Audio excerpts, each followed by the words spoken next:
Hello everyone. You all are requested to join the workshop.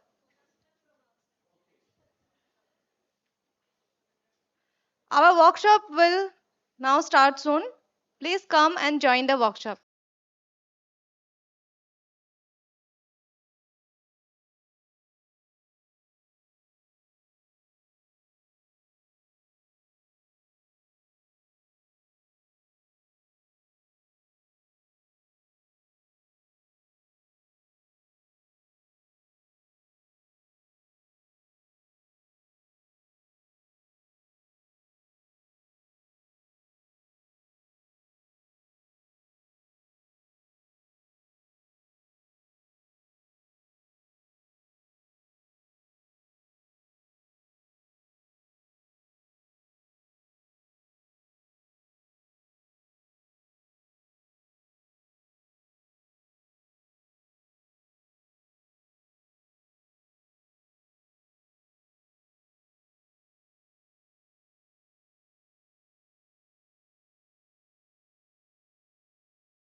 Your host for today's program.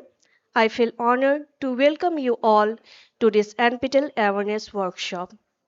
Today, we are honored to have among us Professor Devendra Jalihal, Director IIT Guwahati, Professor Heman B. Kaushik, Dean of Outreach Education and Scaling IIT Guwahati, Dr. Shalil Kashyap, Coordinator Center for Educational Technology IIT Guwahati, and Mr. Shiv Shankar Das, IIT Kharagpur. I request all the dignitaries to please come on to the dais and have their seats.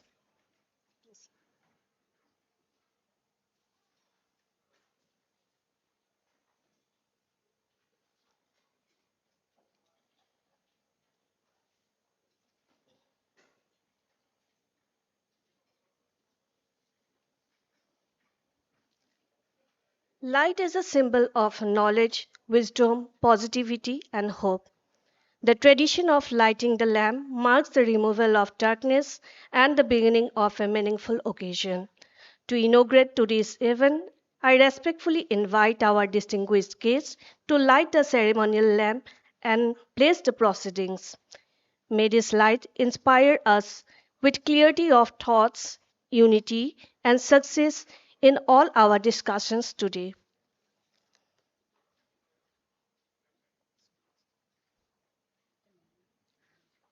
ॐ गणानां त्वा गणपतिगुं हवामहे कविं कवीनामुपवश्रवस्तमं ज्येष्ठराजं ब्रह्मणां ब्रह्मणस्पत आन शृण्वन्वोतिभिः सीतसाधनम् ॐ श्रीमहागणपतये नमः।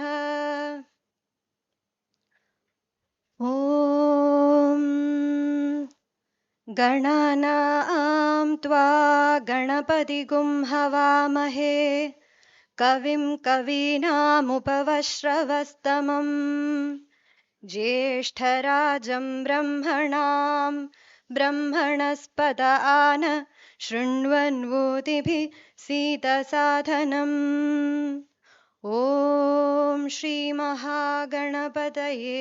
नमः। ॐ गणानां त्वा गणपतिगुं हवामहे कविं कवीनामुपवश्रवस्तमम् ज्येष्ठराजं ब्रह्मणां ब्रह्मणस्पत आन शृण्व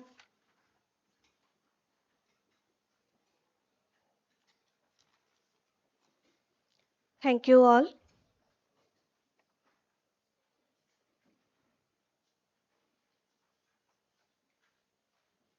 I request Professor Devendra Jalihal, Director IIT Guwahati, to felicitate the guest of today's program, Mr. Shiv Shankar Das, IIT Kharagpur, with a traditional gamusa and a memento.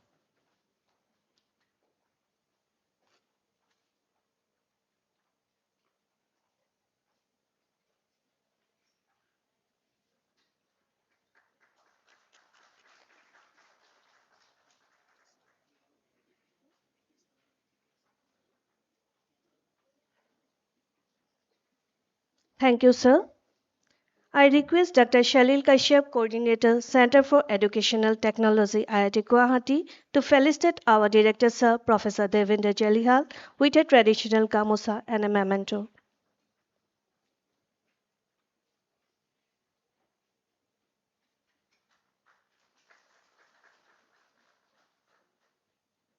Thank you, sir.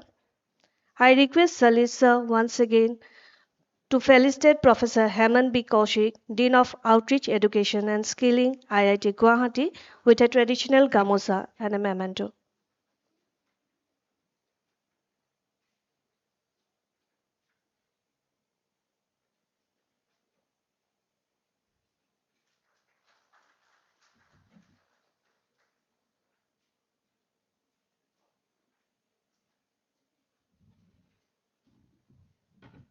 Thank you, sir. I request Salil, sir, to felicitate the one more guest, Mr. Lenis Thomas, IIT Kharagpur, with a traditional gamusa and memento.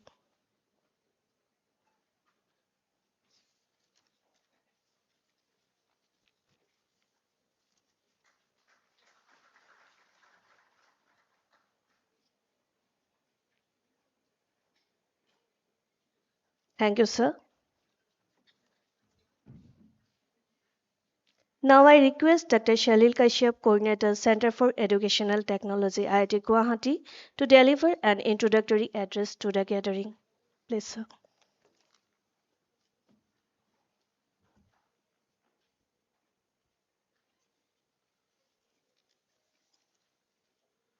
All right. Yeah, respected dignitaries on the dais and faculty members from different institutes in the Northeast. So, on behalf of the organizing team, Center for Educational Technology, IIT Guwahati, I feel privileged and honored in welcoming you all to this NPTEL awareness workshop.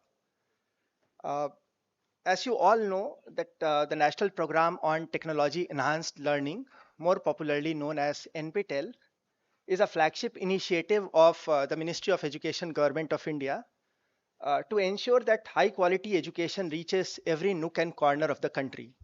Yeah, the main purpose of this workshop is to essentially create an awareness about the various NPTEL offerings, yeah, including the online certification courses, domain certification, faculty development programs, NPTEL Plus initiatives like the pre-doc fellowship, self-paced courses, NPTEL internships for students. Yeah, so NPTEL has evolved over the years, and there are several new initiatives that NPTEL has taken to ensure that quality education reaches everyone. We also have sessions planned on outreach and skilling at IIT Guwahati. Yeah, there's a session that would highlight initiatives and activities at Center for Educational Technology, IIT Guwahati, where you can possibly participate.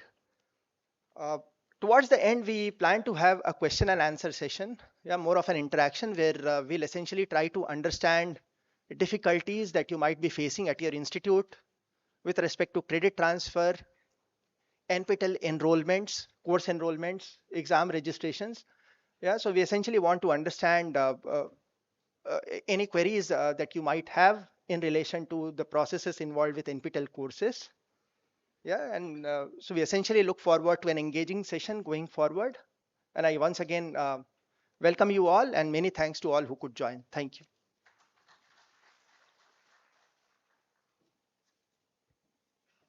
Thank you so much, sir, for the detail about the program.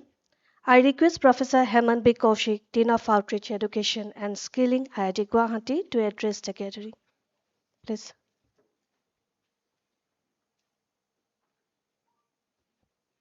Thank you, Rekha. A very good morning to you all. Professor Jalihal, Director, IIT Guwahati, Mr. Das from IIT Kharagpur, Professor Salil Kashyap, Coordinator CET, Mr. Thomas, uh, my dear friends from different institutes of the Northeast, the SPOCs, a very warm welcome to IIT Guwahati. This is the first NPTEL workshop organized by IIT Guwahati since the inception at IITG. And I'm really glad to see so many of you coming here from far off places and attending this event. So I'm sure you'll share your experiences with us, the problems that you're facing with us, the good things, the bad things, everything today during the interactions with the learned people here. Professor Jalihal, our director, was with IIT Madras before, where it all began. So this NPTEL all began from IIT Madras, right? Several years back. I think about 2 decades back, maybe more. So you have those people who were involved in NPTEL since beginning. He has been very instrumental in offering large number of such courses throughout the country, and I think even in some other countries now. Similarly, we have Mr. Das, who is the real NPTEL star. So we call these students who score beyond some percentage, we call them NPTEL stars. But Mr. Das, who is sitting on dais, is the real NPTEL star. He has been associated with NPTEL IIT Kharagpur since beginning, and after his retirement, they are not leaving him. He is still associated. And he today until 9 o'clock, I was assuming that this is the first workshop, NPTEL awareness workshop in Guwahati.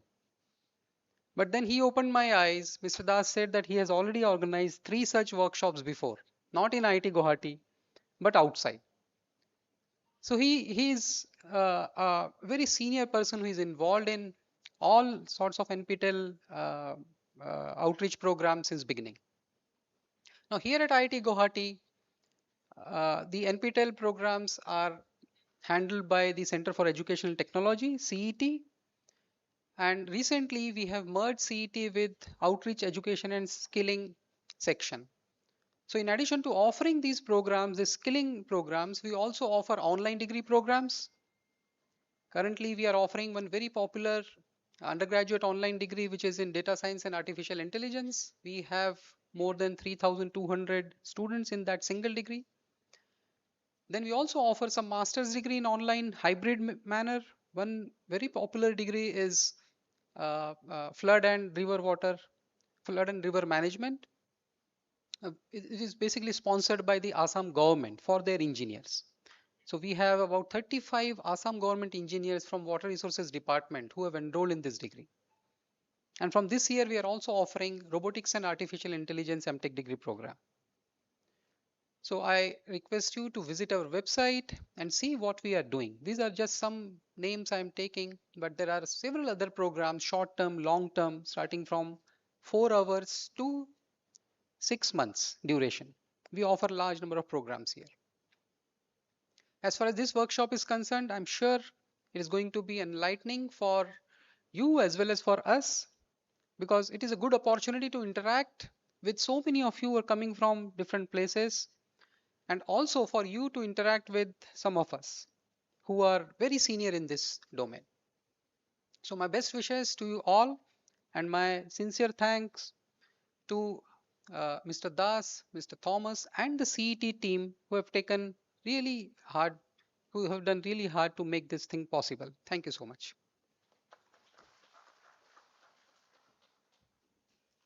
Thank you so much, sir, for the encouraging speech. I request Mr. Shiv Shankar Das, IIT Kharagpur, to address the gathering.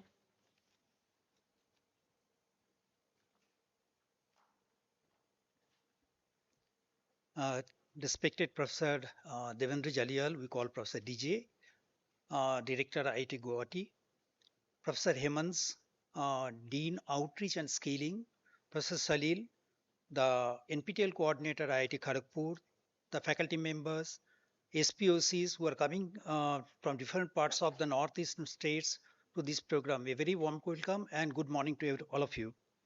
Um, If you just see, NPTEL is nothing new. It all started its journey in 2003, and over the years, since say 2014, when we moved from just repository kind of thing to online certification model, we started in 2014 that model, when almost like edX, Coursera, Udacity, Udemy, all online platforms are coming globally. We started at most at the same time with just 3 courses, having 3,000 people enrolling into the courses, sorry, a couple of 1 lakh learners enrolling into the course for learning purposes, and about 3,000 people writing the examination. But then if you just look at the just immediately closed semester of Jan to June 2026, we had about 973 courses which we offered from 3 in 2014, and the enrollment number touched 36 lakh plus, and the exam registration number was 12.7 lakhs. But if you look at the spread of these numbers across the country, we find it is very, very skewed here in northeastern states. If you just look at the data of northeastern part over the last 2 semesters, we find these numbers are very low compared to other parts of the country. Yes, one of the reasons could be number of colleges are also very less, but when you compare that college, that ratio, still we find there are many issues that needs to be resolved. So what is after reviewing the participation data, we observed that the enrollment numbers and particularly the exam registration are still comparatively low in many of the institutions. So this program is primarily not an awareness initiative, but also an opportunity for us for a meaningful dialogue and feedback from all of you. We are especially interested in understanding the practical difficulties and challenges faced by the students and the institutions of this region. These may include the issues related to the accessibility of the exam centers, travel restrictions, constraints, internet connectivity, examination fee, language barriers, academic workload, or lack of awareness regarding the benefits of certification. Your inputs on these aspects are extremely valuable for improving the outreach and participation. At the same time, we would also like to discuss how NPTEL courses can be more effectively integrated within the academic ecosystem of your colleges and universities through credit transfer, curriculum alignment, faculty mentoring, and adoption of NPTEL courses as per the provisions of National Education Policy. Many institutions across the country are utilizing the SWAYAM NPTEL courses by embedding them within the curriculum as per the regulations approved by the UGC and AICT to higher education regulators, and similar models what other institutions across the country has adopted. The same model can also be explored here if there are any chance of improving the scenario. Faculty members and the SPOCs, the single point of contact of the local chapter colleges, plays an important role in the whole ecosystem. Their encouragement, guidance, and institutional support can significantly improve the student participation and success. Even smaller, say, initiatives such as orientation program, department level provision of some mentoring support by the faculties, identification of suitable courses, and recognition of the successful learners at the institution level can play a big role in motivating the learners to take up these courses in a big way. I am really privileged that that I have been invited to this program, and IIT Guwahati has taken the lead of inviting you all to come to this platform where we can just discuss about your issues and come to a conclusion or come with a suggestion or solution where in the coming days we can see more and more participation from this part of the country. Thank you very much.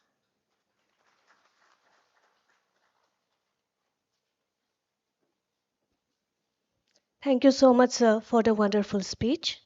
Now I request Professor Devendra Jalihal, Director IIT Guwahati, to address the gathering. Please, sir. Uh, Good morning. Since the two previous speakers have talked about the history of NPTEL, I thought since I'm the oldest person here with white hair and white beard, I'll go back right to the very origin of CET and how things were before all this mobile era, right? Long ago, I think probably 1985, right? IITs then used to be only five. They decided that we need to support technical education in the country, right? 85, right? This is like 40 years, 41 years ago. Then, what do you do? Each course is 40 hours of lecture. I don't know how many of you were born in the VHS tape era, right? One VHS tape, right, fairly large size, used to hold 1 hour of lecture. So now, if you want to, you know, create material for a 40-hour course, 40 VHS tapes are required. Now, how do you store 40 VHS tapes? So a special trunk was designed, right? So for one course, say signals and systems, there is one trunk. And this one trunk will be sent to one college. So college will have a video room, like large video and VHS tapes used to be played. That was the beginning, right? So one course, one trunk. So the CET used to have huge storage space for trunks, right? Because if there are 40 colleges participating for one course, we need 40 to prepare 40 trunks. And imagine 10 courses means 400 trunks, right? So that was the beginning. Of course, then in 2003, the then director of IIT Madras, Professor M.S. Anant, he convinced the Ministry of Education. Now I don't know whether it was called MHRD or MOE.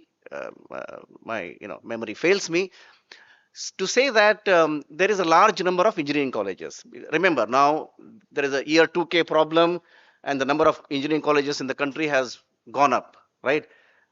Before that, every state used to have maybe 9 or 10 engineering colleges. I mean, you can't even imagine that era. Just 25, 26 years ago, every state had just 10, 15 engineering colleges. Okay. Now Chennai city alone has 150 colleges. Bangalore probably has 150 colleges. I mean, I don't know. I'm just guessing, right? So this sudden explosion meant where do you get the teachers from? Right? I mean, students, of course, our country is able to produce, but you're not able to produce teachers who can teach these hugely increased number of colleges, right? And so Professor Anand went and convinced the ministry that here is an opportunity because we have large number of engineering colleges, but very poorly trained teachers. We need assistance in encouraging students to expose them to good pedagogical practices and so on. That was the beginning. So, and ministry readily agreed without understanding what they were getting into, and they said, okay, IIT Madras has proposed, so let IIT Madras come up with a plan. And they Professor Anand appointed one Professor Mangal Sundar of chemistry department to be the coordinator. He was a national coordinator. You'll be surprised. Mangal Sundar struggled for 10 years he could not register even faculty from IIT Madras to come and take these courses, right? Forget about other IITs. So it was an intense struggle. I mean, the first 10 years, this program could have, closed any day, right?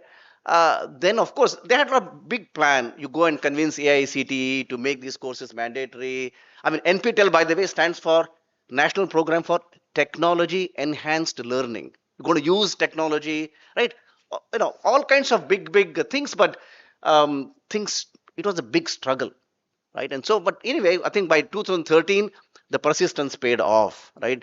AICTE agreed to make universities make this course compulsory. At least one course should be taken on NPTEL platform, right? Now, of course, the numbers have gone up. We are also, even in IITs, we're also allowing people to do courses on NPTEL.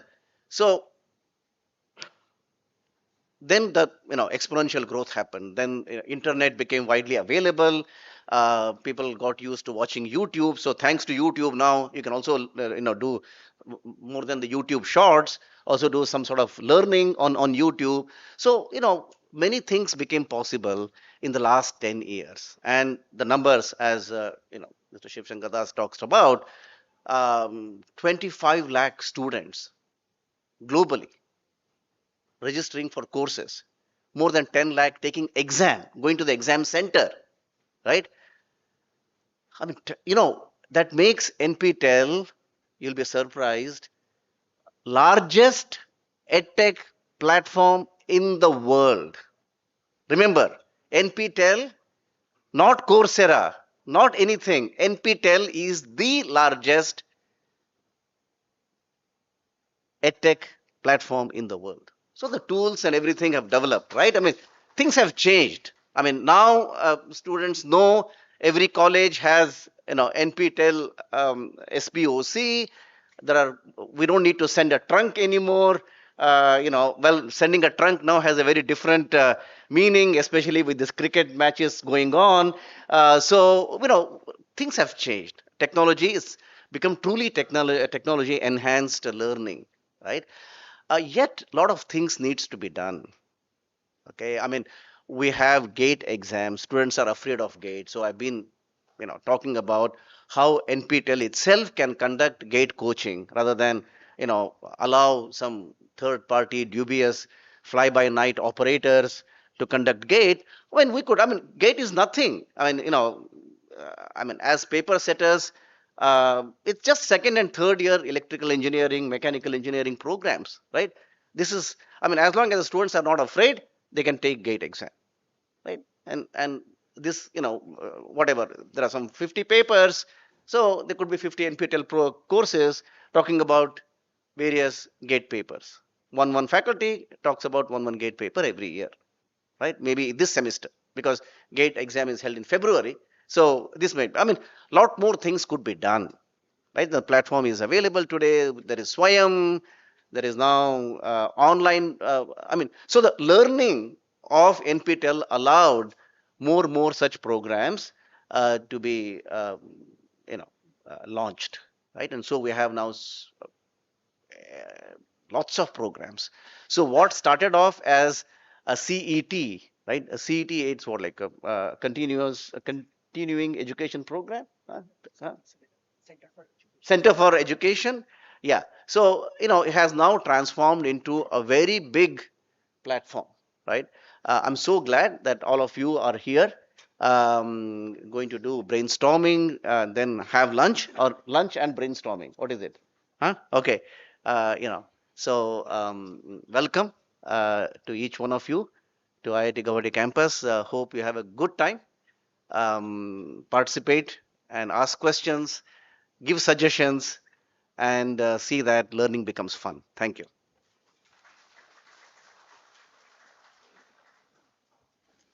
Thank you so much, sir, for the encouraging speech. Now I request all the dignitaries, guests, participants to kindly proceed to the admin foyer for the group photograph. And after the photography session, you are cordially invited to join us for high tea at the conference center foyer. Thank you.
enjoyed the high tea and had a refreshing break.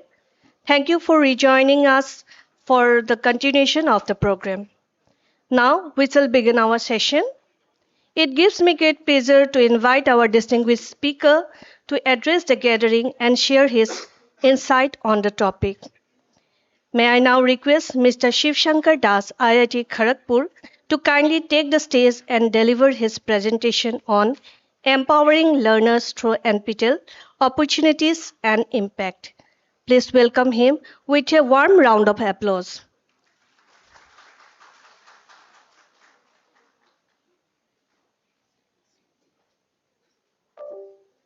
Can I start with actual mic? Can I have random so that it will...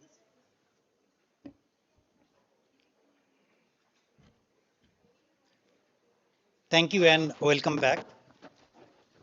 Uh, okay.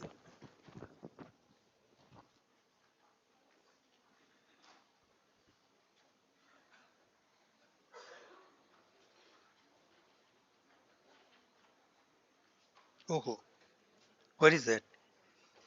No, no. Okay, you're connected.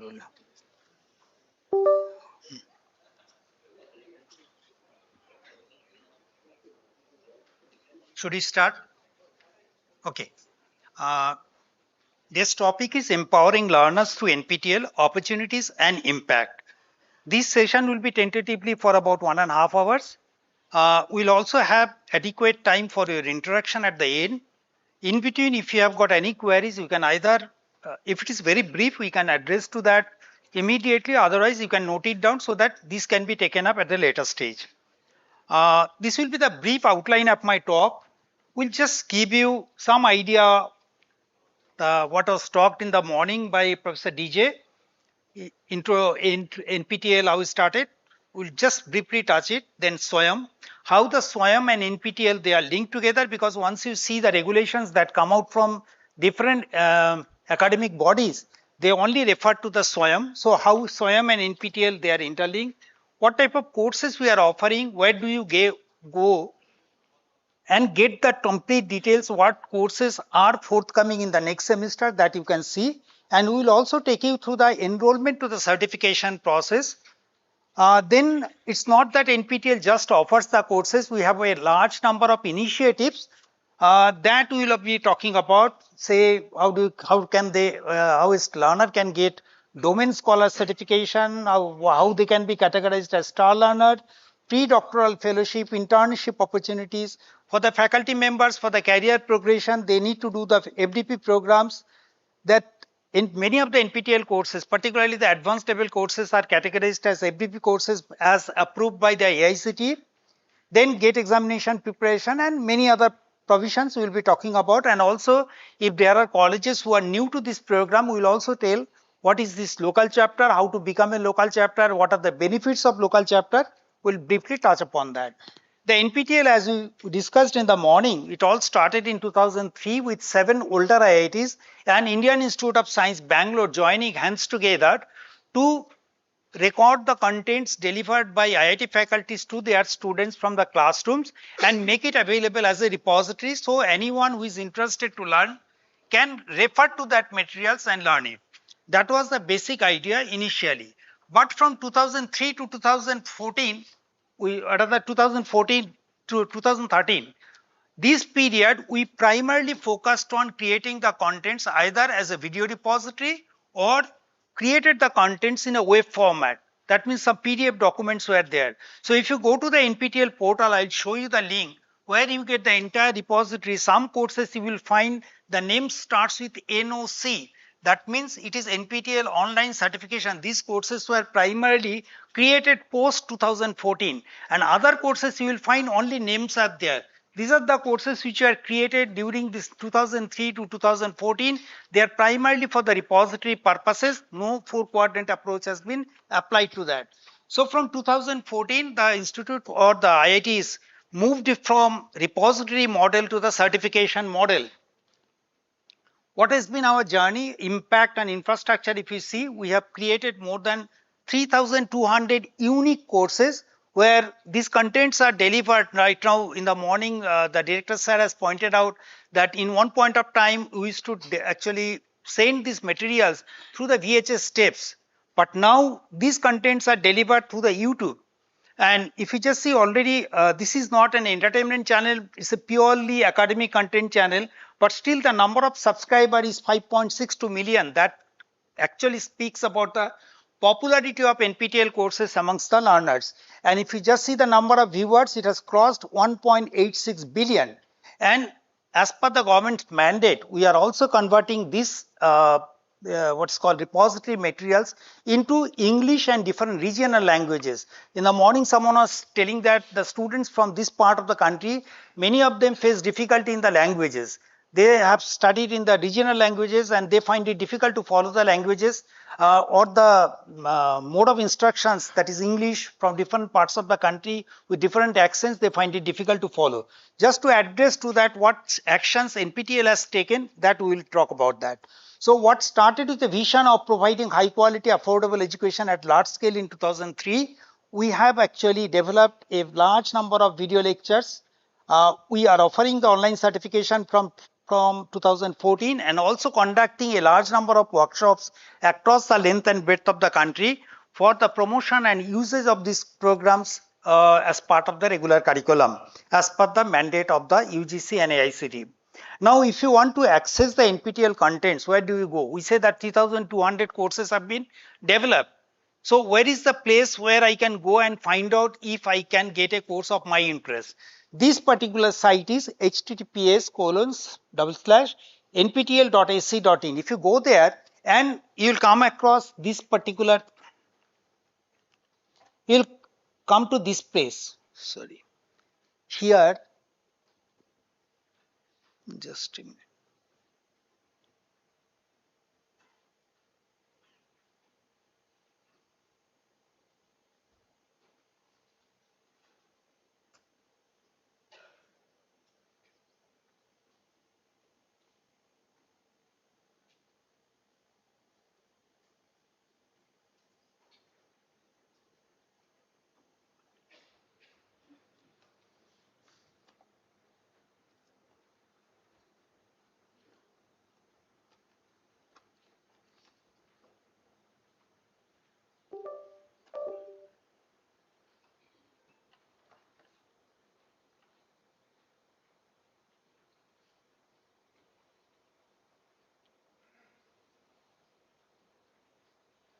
So if you go to nptel.ac.in /courses, you will find there are a couple of windows where you can search the courses by the keywords. Suppose you are looking for a course on some physics and all, just type the keywords. It will list out all the courses that has a title with that particular keyword.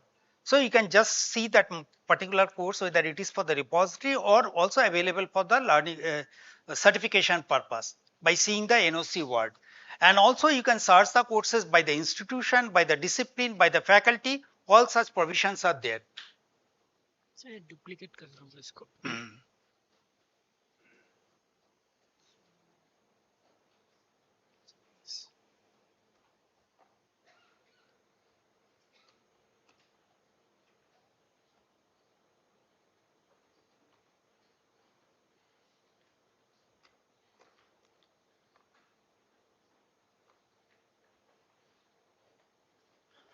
Really sorry for the interruption.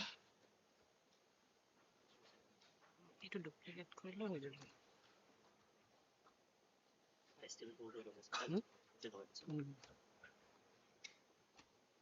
তোমার sir পিছে তো ডানে duplicate হোৱা নাই কিয় জানো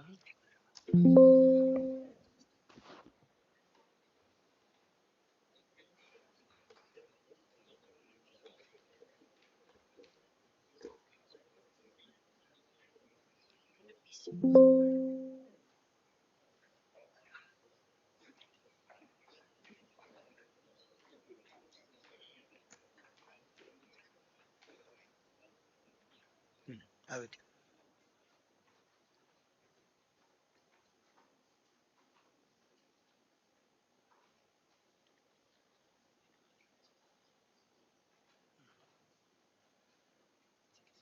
Thank you. So if you just go to nptl.ac.in, on the top you will find initiatives. Under this initiative, you have got local chapter courses and all. Under these programs, you have got the NPTEL courses, medical courses. You can just find out from there. And once you select nptl.ac.in/courses, it directly goes into the lower part, this screen, what I have shown. Here you can search the courses by the keywords. You can search the courses by the instructor name, discipline, institute, and the type of courses.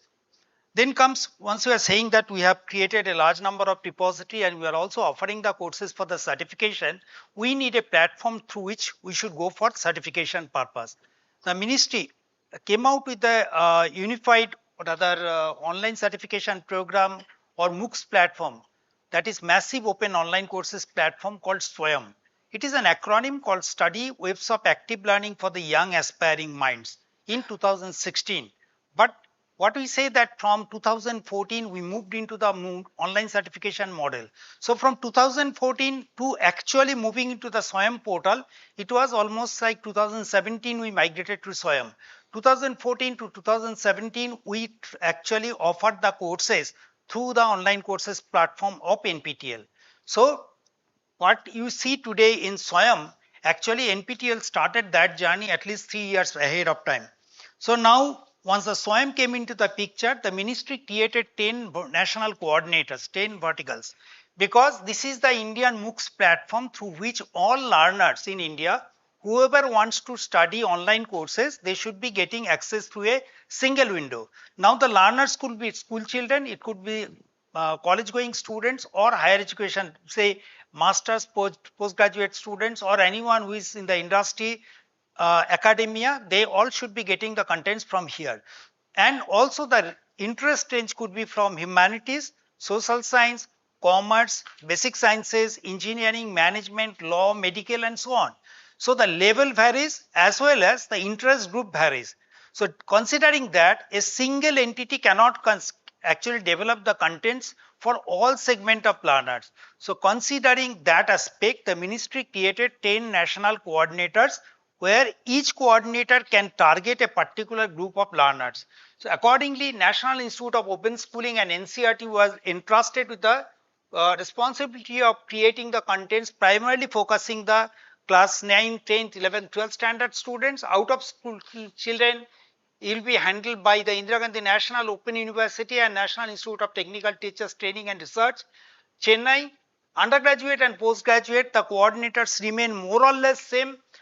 UG part is only taken care of by CEC, the Consortium for Educational Communication, and UGC takes care of the postgraduate education in non-engineering, non-management. Otherwise, all the coordinators remain same. NPTEL is the national coordinator for UG, PG level engineering curriculum, but in any IIT, you find basic sciences, humanities are integral part of the system from the right day one. So we also offer a large number of courses from the UG level, from different other branches like humanities, basic science, social science, management, law, and even some of the IITs, they have the medical program, so they are also offering the medical courses also. And Institute of National Importance is primarily handled by BHU Varanasi. They are coordinating with BHU and Jamia Millia. So they are offering the courses for non-technical type of courses. NPTEL online certification, that is the statistics, we offered about 9,313 courses. That includes the new and rerun courses where the enrollment number stands at 3.79 crore. 75.6 lakh learners registered for the examination, and out of that 48.9 lakh learners got e-verifiable certificates. Now the question comes, why the students or anyone should do the courses? Now if you just see from the student perspective, after their 3 or 4 years undergraduate or postgraduate, 2 years undergraduate or postgraduate program, whatever it is, what are their expectation? First, one of them could be they are going for the higher studies. In case they want to go for the higher studies, they may have to crack some national level examination, be it GATE examination, NET examination, or national level similar examination or state level examination. So that requires deeper understanding of the courses. Now if a student from Assam University is willing to write say GATE examination, So irrespective of whatever is the syllabus here, he or she has to compete with another university students. So there could be some changes in the learning, but still they will be writing the examination on a common platform, same syllabus. So considering that, really they need to have a deeper understanding of the subject. Okay, next comes your some of the students might be interested to go for the job market, and in the job market we know in the era of industry 4.0 technology is actually getting integrated into our day-to-day life. So many of the jobs are getting automated, so there is always a need to update our skills aligning with the industry requirement. So sometimes our syllabuses are not updated on a regular basis. It takes almost a decade to update the syllabuses aligning with the outside requirement. So NPTEL can definitely help in that process because many of our courses are absolutely tailored for the industry requirement. Then comes if they want to start up the businesses of their own. After doing their undergraduate or postgraduate degree, they are really not equipped to start their business. If they have a very good idea to transform this idea into a product or services, they really need to know many other things. How to prepare a project proposal, how to get the finances, how to set up the store, supply chain and management. If there is a failure, how to cope up this. There are many issues that needs to be taken care of. So many of these components are not part of our regular curriculum at both at the UG and PG level until unless they are focused on that particular domain. The learning is absolutely in that area. So considering that, NPTEL offers a large number of programs in this where the students who has a very good idea, he or she can go through a couple of courses just to understand what are the nitty-gritties they need to understand before jumping into that particular area. Now comes the faculty members. As far as their career progression, as we know that UGC has recommended that even to move from assistant professor to the associate professor with 2 steps in between, there are some components that they need to complete either a course of 4-quadrant approach or they have to design a course in a 4-quadrant approach. So if you have to design a course to move from say assistant professor to the associate professor level, first of all you really need to know what is this 4-quadrant, how does that work, what are the best practices, then only you can design it. Now for that, it is better you join a NPTEL program which has been running very successfully. Just learn how things are working, then you plan your activities. So either you can learn it for take these courses just to understand how to design a 4-quadrant based course, or you can actually meet the requirement of career advancement scheme as per the UGC CAS norms. And also many of the faculty members will be required to complete some FDP programs just by taking the leave, going to other institute, completing, spending a couple of days there and completing some courses which will fetch them some FDP points. Now NPTEL has tied up with AICTE. They have signed an MOU. Now this MOU has been actually renewed and this current MOU is valid till 2028, where it says that many of the NPTEL courses which are advanced level courses can be considered as equivalent to FDP purposes, and the different courses 4, 8 and 12-week courses are actually converted into what should be the duration considered for FDP points, how much points will be calculated. That will show in the latter part of the slide. Then for the working professional, whether you are in the academia or in the industry, the World Economic Forum report says that every after 5th year there is a requirement for the industry persons to update their knowledge because the things are getting changed every after 5th or 6th year. Now even your students, those who are graduating, whatever is the requirement of the day, you can definitely train them on that. But once they go to the industry, they are working in a project. Tomorrow, if that project is, say, the student moves from that project to another project that requires a different skill set, that student have to learn the things on their own. There will not be any faculty to teach them. So there should be a tendency, or the student should be actually encouraged to learn it by themselves during their school days or college days, so that they can in future life also they can learn themselves. So the benefits of the NPTEL courses can be summarized something like that. We offer the curriculum based courses that can bring strong fundamental concepts. We offer a large number of industry oriented courses from the emerging areas which can enhance the career opportunities. there is an opportunity to learn the courses from the interdisciplinary manner. That means whether I am from mathematics department, if or computer science department, if I want to learn something from sociology or psychology, I can learn the things from across the other disciplines. And soft skill and language courses that improve the communication and interview confidence. The report says that almost 50% weightage in an interview goes in your soft skill and the remaining 50% is your core skill. Okay, but the soft skill part is not part of a regular curriculum. How do I speak? How do I present before the interviewer? So many of the courses, particularly those who are having, those who have studied in the vernacular medium, local languages, they may find it difficult to face the interviews. They will be having hesitance. So we offer a large number of soft skill and language skill that can improve the communication skill and build the confidence of the learners. If they can do a couple of courses which are not mandatory, and if they can show these courses in their say resume or CV, that puts them the students in a different bracket that only reflects that the student is interested to learn something on their own irrespective of whether it was mandatory or not. Okay. Certain credit transfer as per the AICT and UGC norms and opportunity to learn, sorry, there is a mistake there, opportunity to learn honors or minor specialization through SWAYAM courses that I'll also see. I'll show you what is the regulation as far as the AICT is concerned. We provide a GATE portal and we definitely encourage even the science colleges. They have got physics, chemistry, mathematics, they are part of the GATE syllabus. So your students can definitely take extremely beneficial portal is GATE portal. They can take help from there for GATE preparation. Faculty development program, we said about that. And for the industry professionals, the reskilling and upskilling operations can be obtained through this. This is the data, what we talked about, three categories. If you just see that what are the reasons, these are the data that we collected and we find most of the students take these courses primarily for the credit transfer. Next comes for getting the job opportunities, to update their knowledge, for research purpose, preparing for the competitive examination and so on. Now, once we say that our journey started in 2014 and with 3 courses and about 1,000 people writing the examination.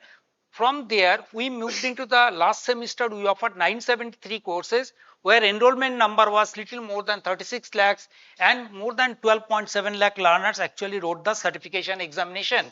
So this has been our growth, almost exponential growth in our operations. Now the major challenge is conducting the examination. Today in between during the interval I had interacted with a couple of faculty members. They were always saying that there is a problem in our place that the students have to travel a lot for writing the examination and that becomes a deterrent for the students to take the courses. We can assure you that this part will be definitely taken care of if we get your inputs in this, and during the discussion we will also see how this can be taken up in the next coming days. Now we say that we are offering the courses in a 4-quadrant approach. What are these 4 quadrants? This is the same 4 quadrant that we follow in your, you also follow in your regular classrooms. The first of all, the first quadrant is, suppose you are in my place, you are delivering a talk and the camera at the back side is recording my contents. That means my facial expression, my audio and also what I am using as teaching aid. So the recorded part becomes my first quadrant. In the second quadrant, what you have in your classroom, either you are getting interrupted by the student who is asking you some questions, or seeing the facial expression, you are actually asking the student some question just to understand whether they are following your lectures or not. So if we can have some platform where I can interact with the learners, that becomes the second quadrant. But once we are saying it's a MOOCs platform, online platform, the students could be geographically scattered not only within the country but across the globe. So how do we interact? Definitely the interaction cannot be possible in the normal face-to-face mode. It has to be an online mode. We'll see what is that mode. Third quadrant is that in a regular classroom, sometimes you will be giving the supplementary study materials, maybe handwritten notes, maybe some other materials. Same thing goes here also. We also try to provide some supplementary materials to the learners, but being an online platform where we cannot put any copyrighted material, so there is a restriction on what we can do. But we provide enough material so that the students can take definitely some support from here. So that is my third quadrant.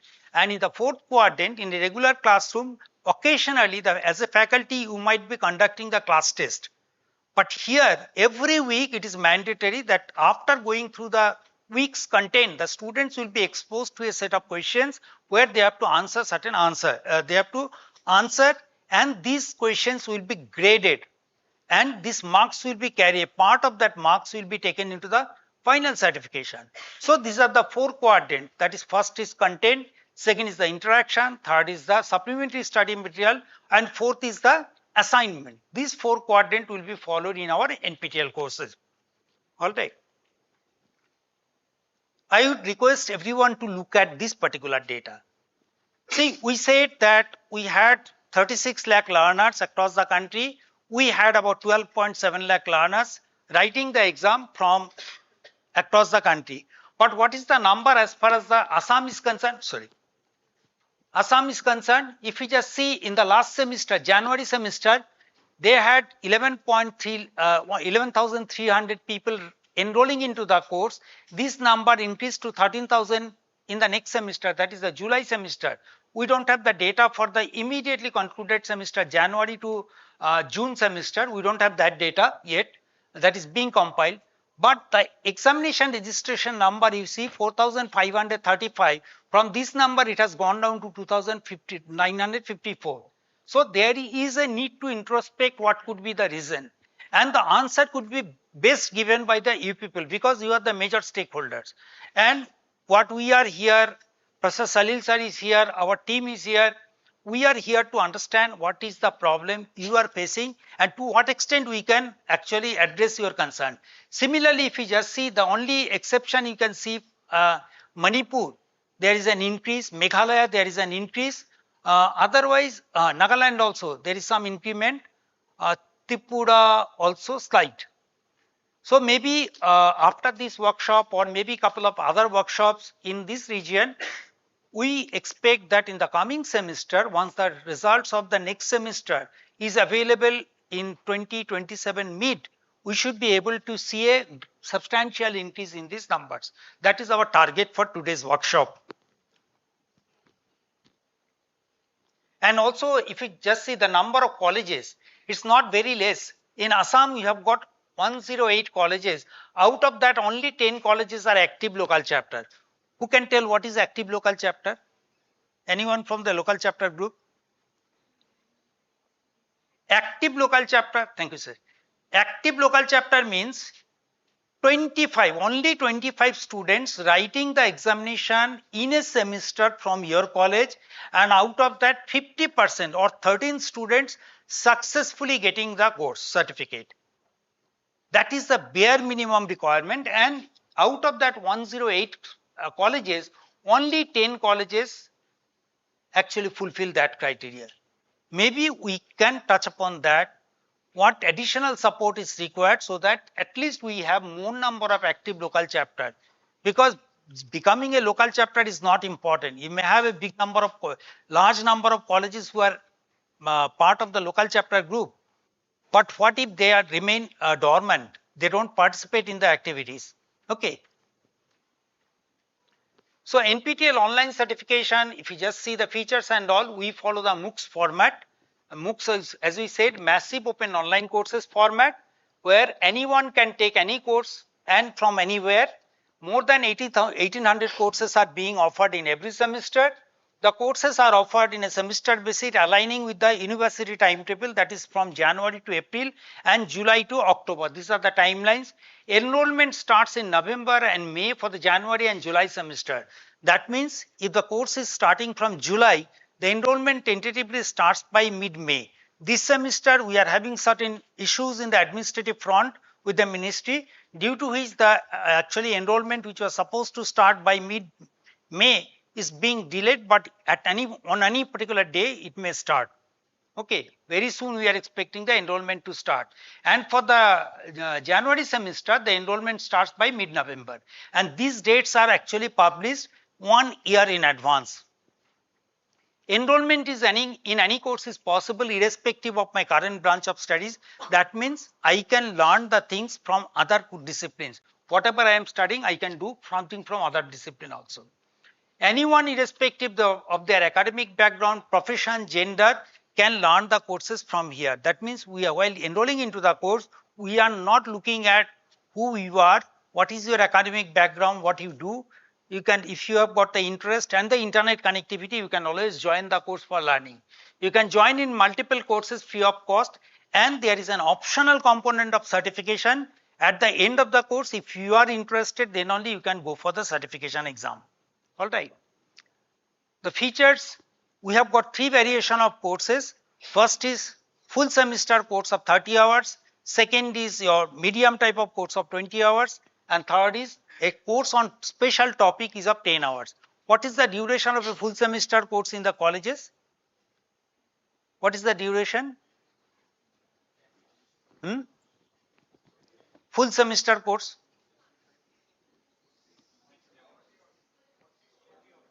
40. Okay.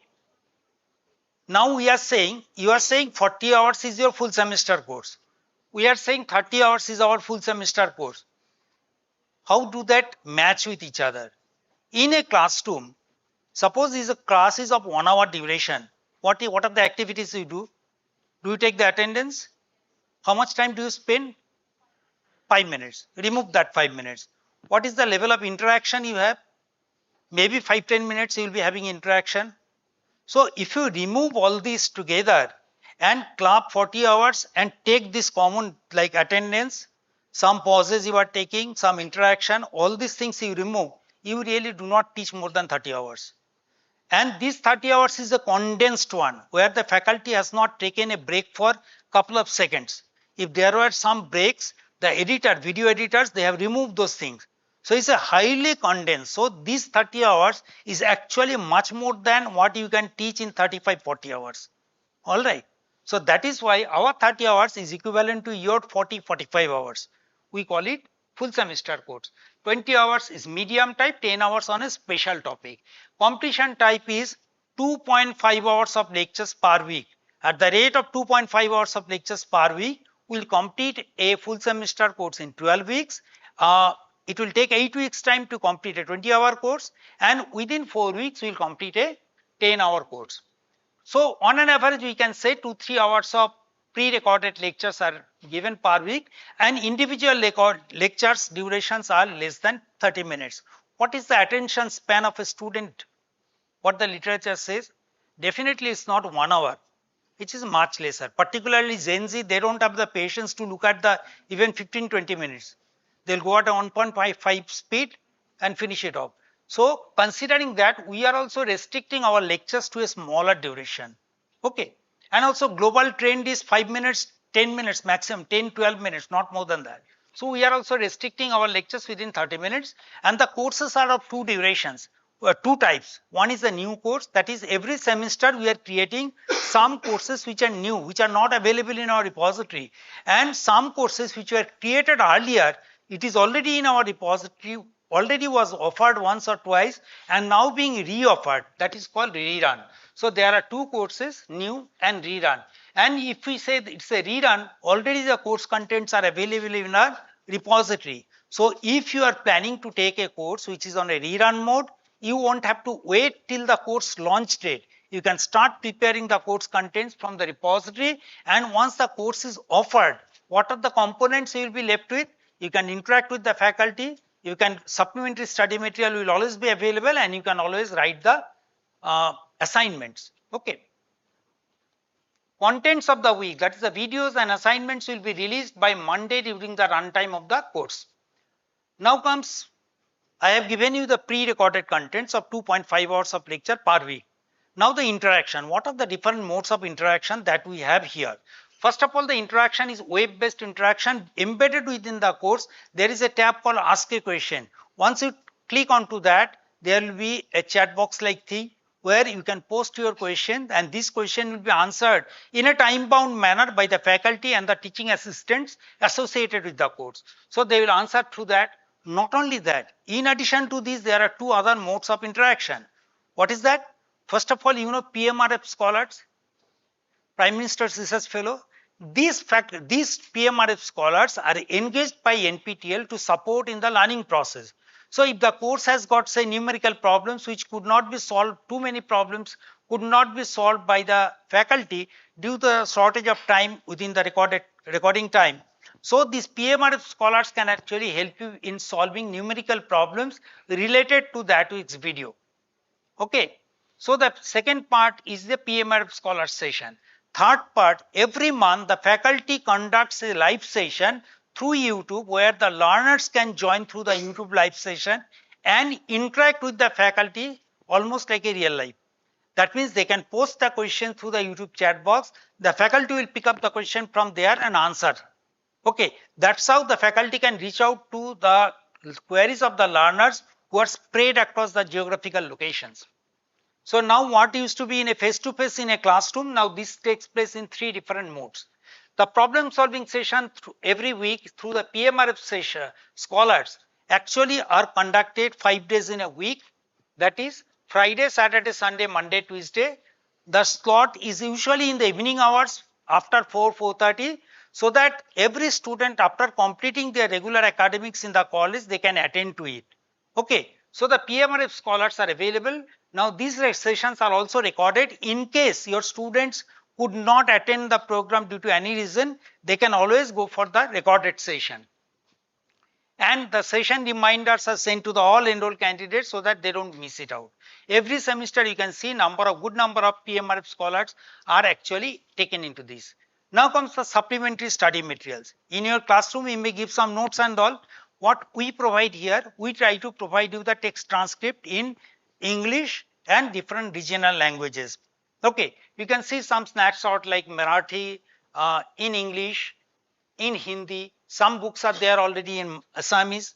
Okay, so these books are actually giving you the complete verbatim copy of what the faculty has said in the class. Entire 30 minutes contents have been recorded and put into the booklet format. So if the students find it difficult to follow the lectures because of the issues with the internet, they can download the book and at least refer to that. And it is advisable if your college is taking the courses for credit transfer, from your side, the college can download the entire videos, put it in the local server so that the students can copy the contents from there instead of going every time to the YouTube and downloading it. Okay. So PowerPoint presentation, if it is used by the faculty, is mandatorily it's shared to the learners so that they can refer it before the examination for rapid revision. Text transcripts in English and regional languages are provided. So third component is also done. Fourth quadrant is your weekly assignment. Every week you go through the lectures, then we provide you one set of questions comprising 10 to 15 questions in the multiple choice, multiple select, short answer type of questions, where you need to answer to those queries within a time bound manner. That means we give you 10 days time from Monday, 10 days is calculated Monday to next week Wednesday 23:59 hours. The full day is given. At 23:59 hours, the assignment closes and most of the assignments are auto graded. If you just log in after the 23:59 hours, you can see what is your score. Next day or very next day, we will also publish the official solution of the particular assignment, so that if you have not got the full marks, if you have made some say something marked it wrongly, you also know what was the reason for getting lesser marks. So assignment scores will be visible on the expiry of submission deadline, and each of the assignment will be graded out of 100. Now if you just look at the assignment, it is not they mark it, they say it is 5 marks, 10 marks, no. It's only weightage. So if there are 10 questions, they will be marked as 1111 weight. Okay, so calculate what is the total weightage, that translates to 100. If there are 10 questions, each of one weightage, that means each question is of 10 marks. So individual question will not be marked with your marks, but it will be given weightage. So most of the questions will be computer graded. Some programming assignments like Java, Python, Haskell, C, C++, they will be having mandatorily every week. In addition to the multiple choice question, they will be having some component of programming assignments. Okay, and they have to mandatorily complete the assignments, programming assignments also, because this time also we faced a complaint, a query from one faculty member. She was saying that I did all assignments, but I have been given very less marks, something less than 4 marks in the total 4 marks out of 25 in the assignment. Then when I talked to the faculty, she said, no, I didn't know that I have to actually submit the programming assignments. That was the mistake. So programming assignments in the programming courses is mandatory. Certification examination. Once I have completed all the 4 quadrant, now it's time for the certification. It is proctored in person optional. That means if I want to write, I can pay the fees, go to the exam center allocated to me with a valid government issued photo ID card, and then only I'll be allowed to write the exam. Exam can be in online mode or offline mode. The distinction between these two is that in an online mode, I'll be sitting before the computer. The questions will be appearing onto the screen, and I have to mark the answers in the computer itself. In the offline case, the questions will be appearing onto the computer terminal, but for writing the answer, I will be given a normal pen paper mode of answer sheets where I have to write the answer, and this will be manually evaluated by the faculty. Usually, the mode of examination, whether it's online or offline, will be declared by the faculty much ahead of time. And usually, the courses where the online assignments are online or computer graded, usually will be having same pattern of final examination. Some courses where number of examinees are likely to be very less, they may have offline assignment as well as offline examination. Okay. Exam fee is 1000 rupees per course, and every semester, like this semester, we have got 6 plus 2, 8 days of examination, and on each day you can write 2 exams per day, one in the morning, another in the afternoon.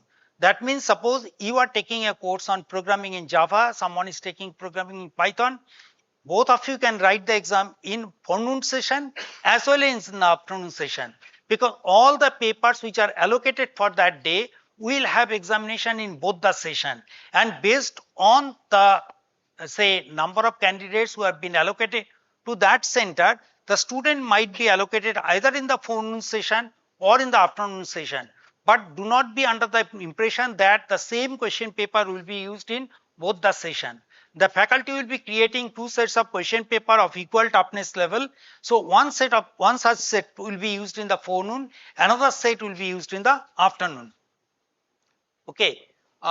Fee waiver is there for the SC/ST candidates and persons with more than 40% medical disability on production of the caste certificate and doctor's certificate, medical certificates on their disability. They can upfront get 500 rupees waiver from here. Otherwise, they have to pay 1000 rupees fee. Exam results will be published within 30 days from the date of examination. You can just see if your college is taking the courses for credit transfer, the exam dates are already scheduled. So you know by which date you will be getting your results. Okay. Certificates will be signed by the institute which is offering the course, and certificates are e-verifiable through the QR code. We will be putting a unique QR code. So anyone who is representing or presenting the certificate to you, you can simply use your mobile QR code scanner and see the original certificate from our NPTEL repository. Okay. Certification criteria is that we have got 2 components. Now every week there is an assignment which is graded out of every assignment. How much is the grading? What is the score of a particular assignment? 100 marks. So if it is a 12 assignments, the total marks allocated to assignment is 1200 marks, and there is an examination at the end of the semester which is of 100 marks. All right. Now 25% weightage comes from the assignment, and the remaining 75% comes from the final examination. How this 25% will be calculated? In case of a 12-week course, we consider the best 8 assignment score. So out of 8 assignments, what is your best 8 assignment score? Add them together, see out of 800 what is your total maximum score, and take an average. Out of 100 what is your score? Take 25% of that and directly put into the certificate. So 25% is the average assignment score from the best 8 assignments. Okay. Assignment score calculation that we said, for a 12-week course, the best 8 assignments will be calculated. For a 8-week course, the best 6 assignments will be taken into account, and best 3 assignments will be taken into account for a 4-week course. And it is mandatory that the students have to score 40% individually, not student learners have to score 40% individually, both in the average assignment and in the final certification. All right. Uh, some of the universities might be taking the examination or conducting the examination locally. Is there anyone? What is the assignment score there? Yes. Suppose your university is conducting the examination yourself. You are conducting. You will be getting a dashboard from the UGC, but the mandatory requirement is slightly different than what is mandated here. There it is mandatory that you have to get, first of all, you have to submit 75% of the assignment and also score, or they will be taking 30% of your average assignment score into the final certification, and the final exam will only carry 70% weightage. Okay. Now suppose I am getting, say I have submitted 4 assignment only in a 12-week course. Will I be eligible to write the exam? This is a general query. What is your idea? Suppose I submit only 4 assignments in a 12-week course. Am I eligible to write the exam? No. Why no? Huh? No. Primary concern is that I will be considering 8 assignments for average calculation. So if I am taking 8 assignments, average calculation is your out of 800, I have to get 40% marks. That means that translates to I have to get 320 marks in my assignment for a 12-week course. Now this 320 marks, if I just submit 4 assignments, and if I get more than 80 in each assignment, that itself will fulfill my criteria. Because we are not considering how many assignments you have submitted, but we are considering you have to score 40% in the average assignment score, and that average assignment score will be calculated out of 8 assignments. So you have to score 320 marks. But in case the UGC format is followed, there you will not be able to write the examination until and unless you submit minimum 9 assignments, irrespective of what is your grade. Because that mandates 75% assignments are must be submitted. That is the distinction between these two. We follow a 5-point grading less than 40, that is the cumulative total of average assignment score 25% and 75 points together. If the score is less than 40, we say unsuccessful, we don't provide any certificate, not even participation certificate. Score between 40 to 59, successfully completed. Scores from 60 to 100, we will have a elite award printed onto the top of the certificate. 60 to 74 we will have only the elite award printed. 75 to 89 we will have elite silver medal printed onto the certificate. 90 to 100 we call it elite gold. That means in addition to the elite award there will be a gold medal symbol printed. Now if your score is minimum 60 and if your score is within top 1%, 2%, 5% or 10% of the successful learners of that course, then your certificate will bear an additional logo of topper seal. This topper seal is important because if you want to avail certain benefits like internship, pre-doctoral fellowship, then these features will be very useful for you. Now, what is the pass percentage? You might be curious to know, because many of the times the students will be a little scared that, okay, these questions are being said by the IIT faculties. What will be the pass percentage? Just to give you an idea, it hovers around 70 to 75%. This is quite normal. It used to be a little higher, but now it has more or less stabilized within 70 to 75%. Okay. This is the sample NPTEL course certificate where you will have some common features like logo of NPTEL, Skill India logo, because this is part of Skill India program. Then you will be having SWAYAM logo. Other than that, based on the or student name, course name, assignment score out of 25, proctored exam score out of 75, total number of candidates who are certified, course duration 8, 4, 8 or 12 weeks, then student roll number, QR code, all these are mentioned. Depending on the score and perform or the position amongst the successful candidates, the student may have the elite tag silver medal or gold medal and the topper seal. Okay. Important points to remember is that there is no prerequisite to join the course. No one is going to test whether you have the prerequisite knowledge. But just to give you an idea that, okay, you can join any course, but to follow the course, if you do not have the prerequisite knowledge, you may face certain difficulty. So as part of that, what we do, week 1 to week 12, we definitely provide you the content, but we also provide you week 0, where in week 0, some assignment is given that is just to give you some idea like what type of prerequisite knowledge you may require to understand this. So if you have that requisite knowledge, that week 0 is not evaluated, but just to give you an understanding like what is your background knowledge requirement to follow the course, not for joining the course. NPTEL will identify each of the learners by their unique email ID. So as long as you are in the NPTEL program or SWAYAM program, try to use the same email ID so that as whenever you log into the system, you can see how many courses you have completed in the program. Even suppose as a faculty, you have moved from one institution to the another institution. So your continuity with the old email, it does not exist. In that case, do write to NPTEL saying that I was using this email. Now we are using this email because of this reason. Kindly transfer all my previous credits into my new email ID. So that will be taken care of. So use the same email ID for assignment submission and examination. The reason is if you submit the assignment with one enrolling into the program using one email ID and registering using a separate email ID, then the problem becomes your assignment score and the final examination score cannot be clubbed together. So because of which you will not be considered for the certification. Check the exam dates before enrollment in any course for certification. If you are planning to take multiple courses in a semester, how many exams you can write on a particular date? 2. So if there are two courses whose exam dates are same, you don't have to worry. If you have registered for the examination using the same email, our algorithm at the back end will ensure that you are getting the same exam center and one course is allocated in the forenoon, another in the afternoon session. Forenoon is between 9 to 12 and afternoon is between 2 to 5.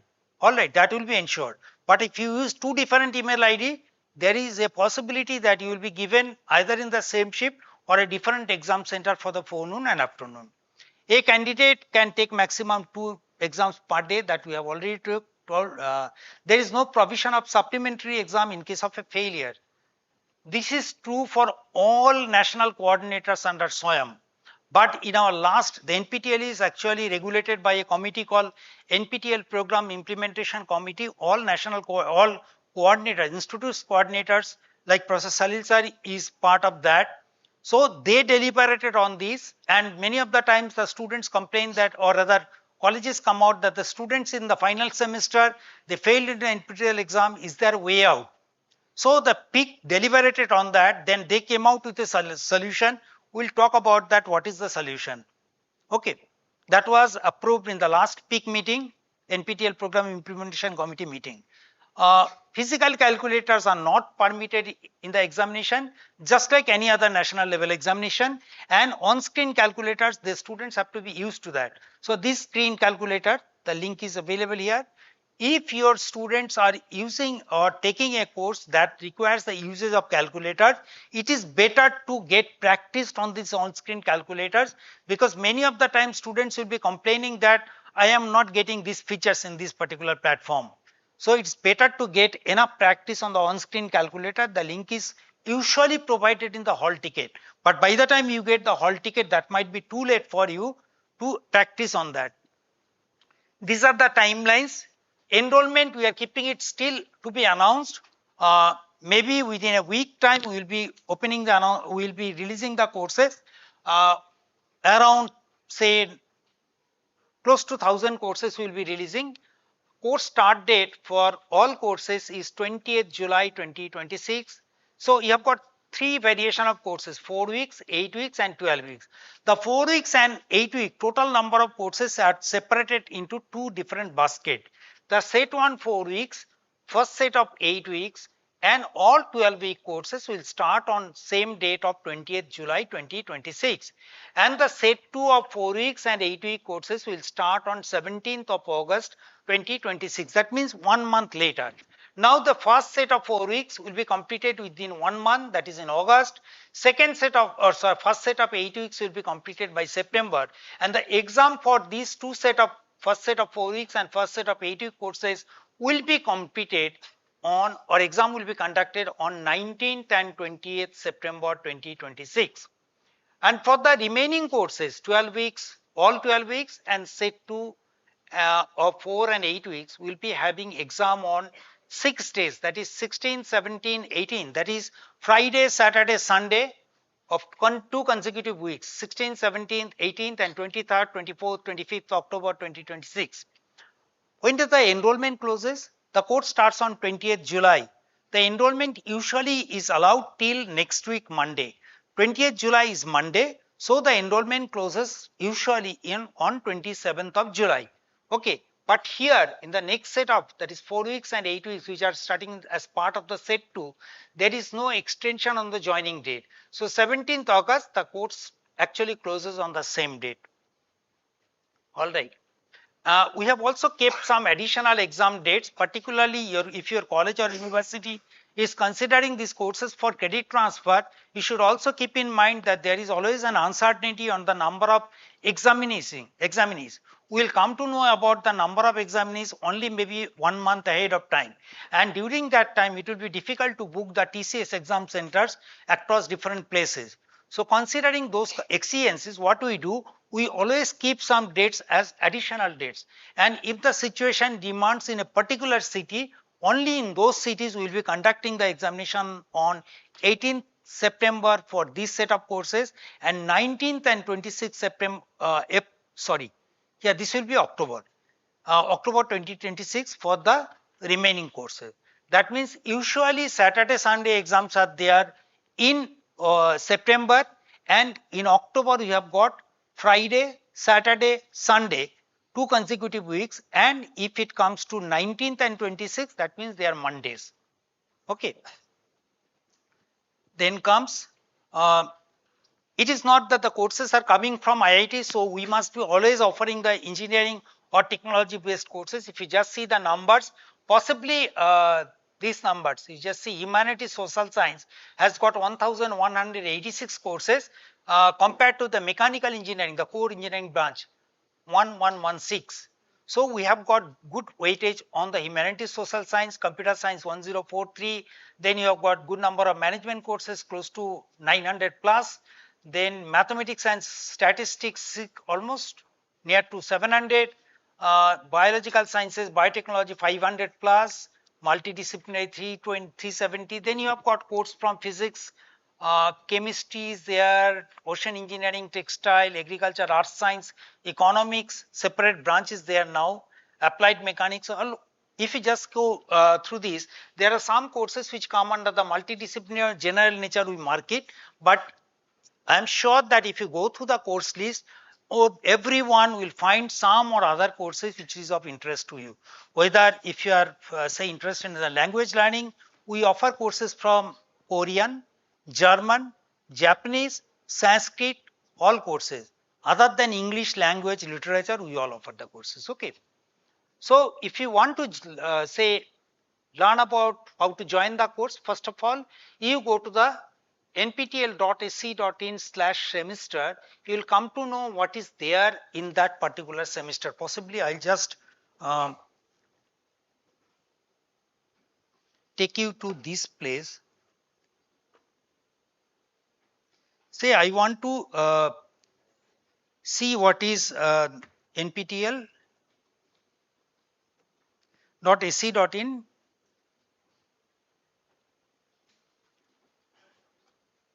semester. If I type onto this, I get this site. You see on your left hand side, you have got semester information. If you click onto that, here July to December 2026, you have got the timelines and guidelines and the tentative course list. If I click onto the tentative course list, it will come out as a downloadable Excel sheet with the timelines and guidelines. So here you can see when these courses are starting, and the detailed list is close to 1000. It will give you course ID. It all starts with NOC, means NPTEL online certification. 26 stands for it is offered in 2026. Then you have got the subject code. AE means aerospace. 21 is the course ID, course number, serial number. Then department, course name, who is the SME. SME means subject matter expert, or the who is the faculty. Then which institute is offering the course, which is the coordinating institute. Coordinating institute means suppose the course is offered by say some IIT outside these 7+1, 7 IIT, older IITs and ISC Bangalore. In that case, there is a coordinating institute who is handling, actually doing the handholding for the newer IIT. So that is for there. Then you have got the duration of the course.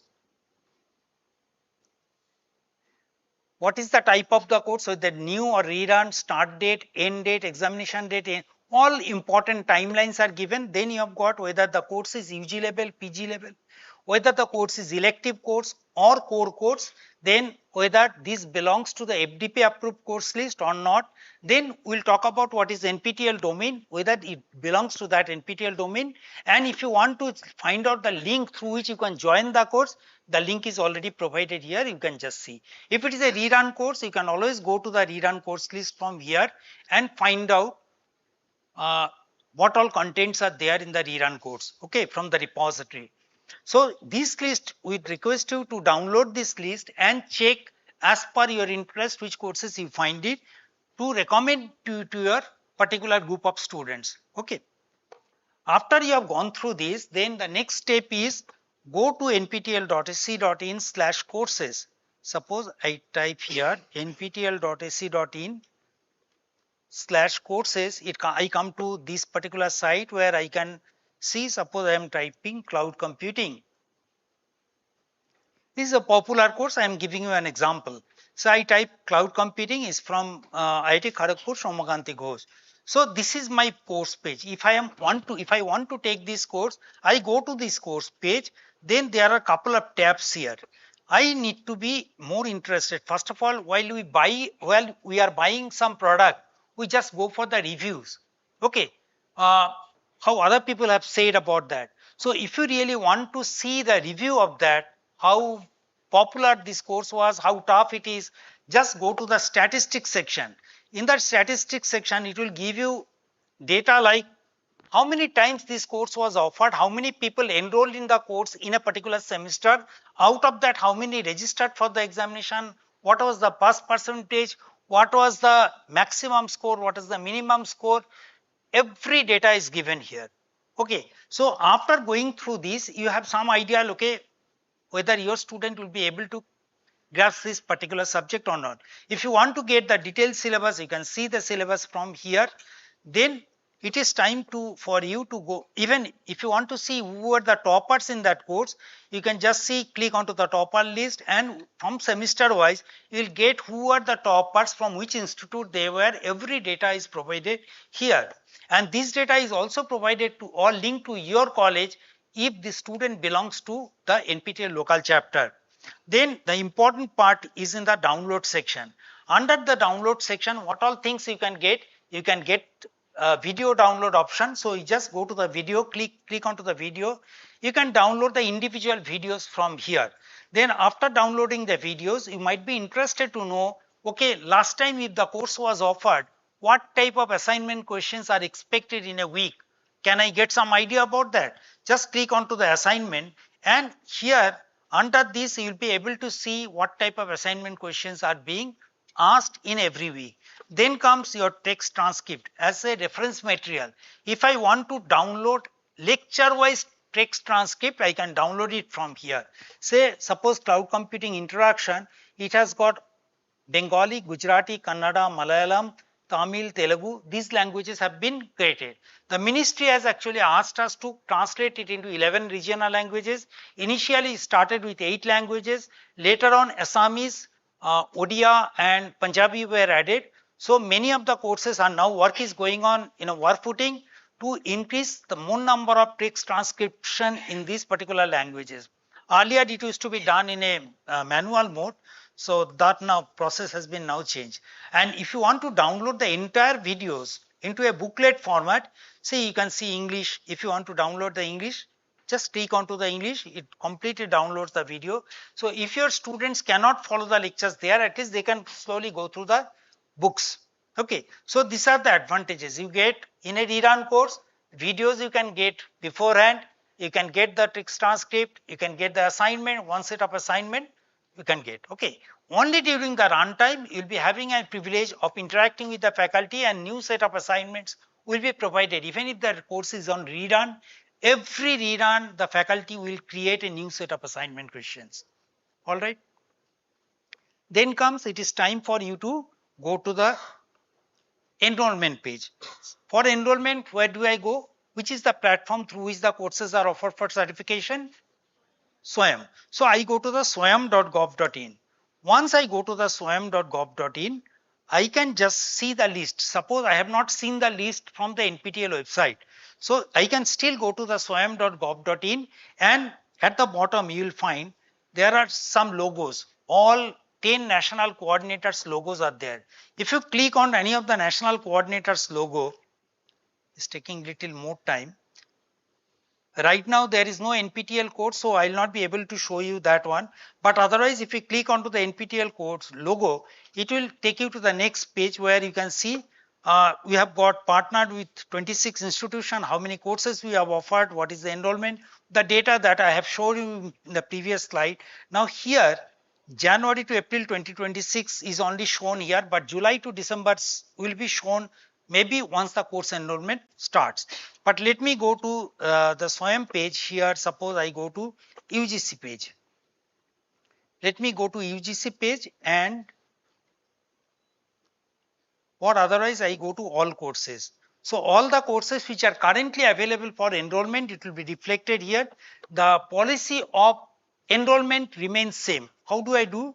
Suppose I is type, okay, AI for daily productivity. If I click onto this course, it takes me to the next page where some course information, a 2 to 5 minutes introductory video has been provided by the faculty, where the faculty has discussed what he or she is going to teach as part of the course, what is the learning outcome, all these things have been discussed. Go through that, then you can join the course by clicking here. Once you click onto this, it will ask me to sign in. I can sign in using my Google account. So once I click onto, I think I am not getting the,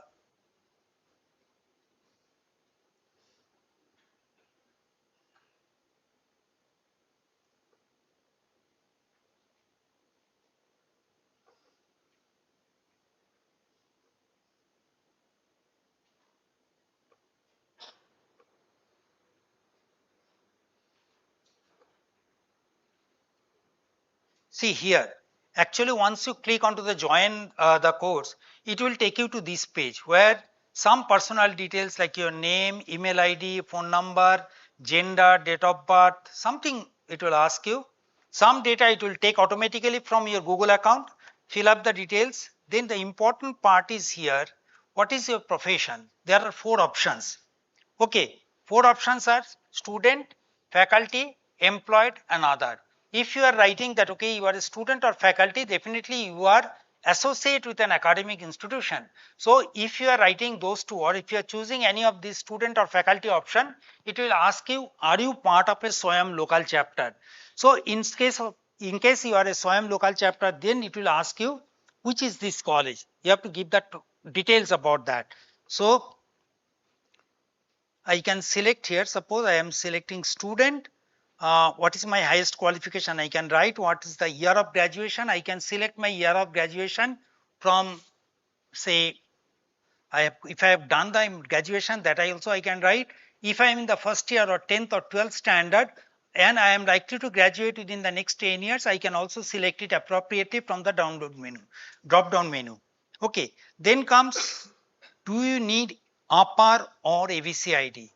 You know ABC ID, Academic Bank of Credit. That means the student have to actually create this ABC ID or APAR ID through the DigiLocker.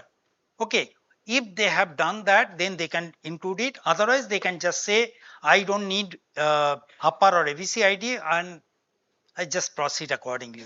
Then academic institution, suppose I select college state is Assam, college name, it will show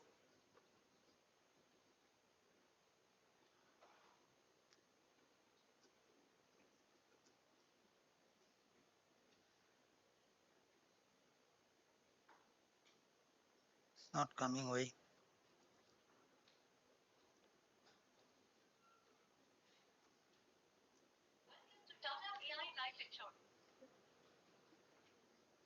There is some problem. Otherwise, in the college name drop down, you will find all the colleges from that state.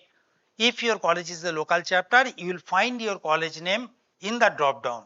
You select the college from the drop down, not type it, drop down from selected from there. Then automatically, as per All India ISHE, that is, what is that ISHE? ISHE coding, that your university code is there, na? All India Survey of Higher Education. So that as per ISHE code, that will show what is your university code. We have mapped it. Sometimes you can check also whether your university code is correct or not. And if it is still incorrect, you can just report it back to us. So as per that, you will be finding your university name, and within bracket ISHE code also will be there. Then your college or roll number is mandatory. You have to give that. Highest academic qualification, academic level pursuit. All these select, and then I agree to the SWAYAM terms of service and agree to follow the honor code, and save and continue or submit. As soon as I do that, just because this is not an NPTEL course, I will not be able to show many of the features. So as soon as you do that, immediately you will get a notification that thank you for registering into the course, and it will take you to the course page. In the course page, you will be finding week 0 videos. Sorry, on your left hand side, there will be a pane where weekly structure videos will be provided. Against each video, there will be another window where if you click onto the video link, it will open the video in the main window and it will play. And on the top, you will be having ask a questions, selecting the mentor. All these issues will be there on the top. Okay, all the features that we discussed in the morning, the 4 quadrant, all these things will be available here. You will be getting your assignment, you will be getting your supplementary study materials. As soon as the video starts playing, on the bottom you will find the video text transcript. It will get highlighted wherever as the words are getting progressed. So that particular highlighting section will also continuously change. Maybe once next week the courses open, you can just open any of the course where the text transcript is available. You'll be able to see all this picture what I am saying right now. Otherwise, I can't show the demonstration. Okay.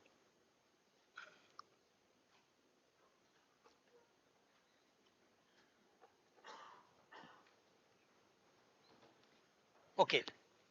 Then comes, this was all about what is NPTEL, what are the courses we offer, what are the activities, right from enrollment to the certification. All right. Now comes the domain certification. It is something like you have got specialization in a particular area. Okay, what is this? Here we observed that many of the students will be joining into the program, and without knowing, without having a focus, they will be doing many of the courses in an arbitrary manner. So what NPTEL considered, suppose can we give a guided path to the students so that after doing a set of courses, they can have expertise in a particular field. Considering that, NPTEL created a concept called domain certification. That means some core and elective courses have been specified, and once you complete those core and elective courses within a predefined time with an average score, you get a domain certificate from IIT. And the first person, although the Northeast might be lagging in that respect in the enrollment exam registration, but you can say in this particular domain certification concept, the first person to get a domain certification was none other than Pamir Roy, a student of Northeastern Regional Institute of Science and Technology, NERIST, from Arunachal. He was the first candidate in India who got the domain certification in AIML. He was, when he got this certificate, I think 2018 or 19, we invited him in Kolkata workshop. He completed 14 computer science courses, although he was studying in second year mechanical engineering. Okay, we were very curious to know what motivated him to take these courses, so many computer courses. So his answer was that, see, my interest lies in pursuing my career in the mechatronics area. And if you are from the engineering domain, you know that mechatronics is not mechanical. So it's a combination of mechanical, electrical, electronics all embedded together. So his idea was that if you have to build my career in the mechatronics area, I really need to have knowledge of certain other areas also. Now my regular academics will not permit me to take multiple courses from other disciplines. So this was the best opportunity for me to take the courses cutting across my original discipline and complete it. So he did 14 courses and became the first domain scholar in India. Now he is a very successful entrepreneur based in Bangalore. So just to give you an idea what is this domain certification, let me take you to the particular page.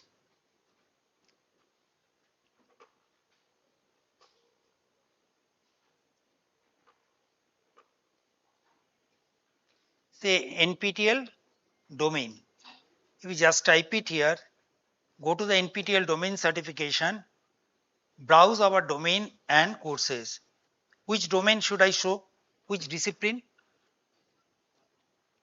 Humanities.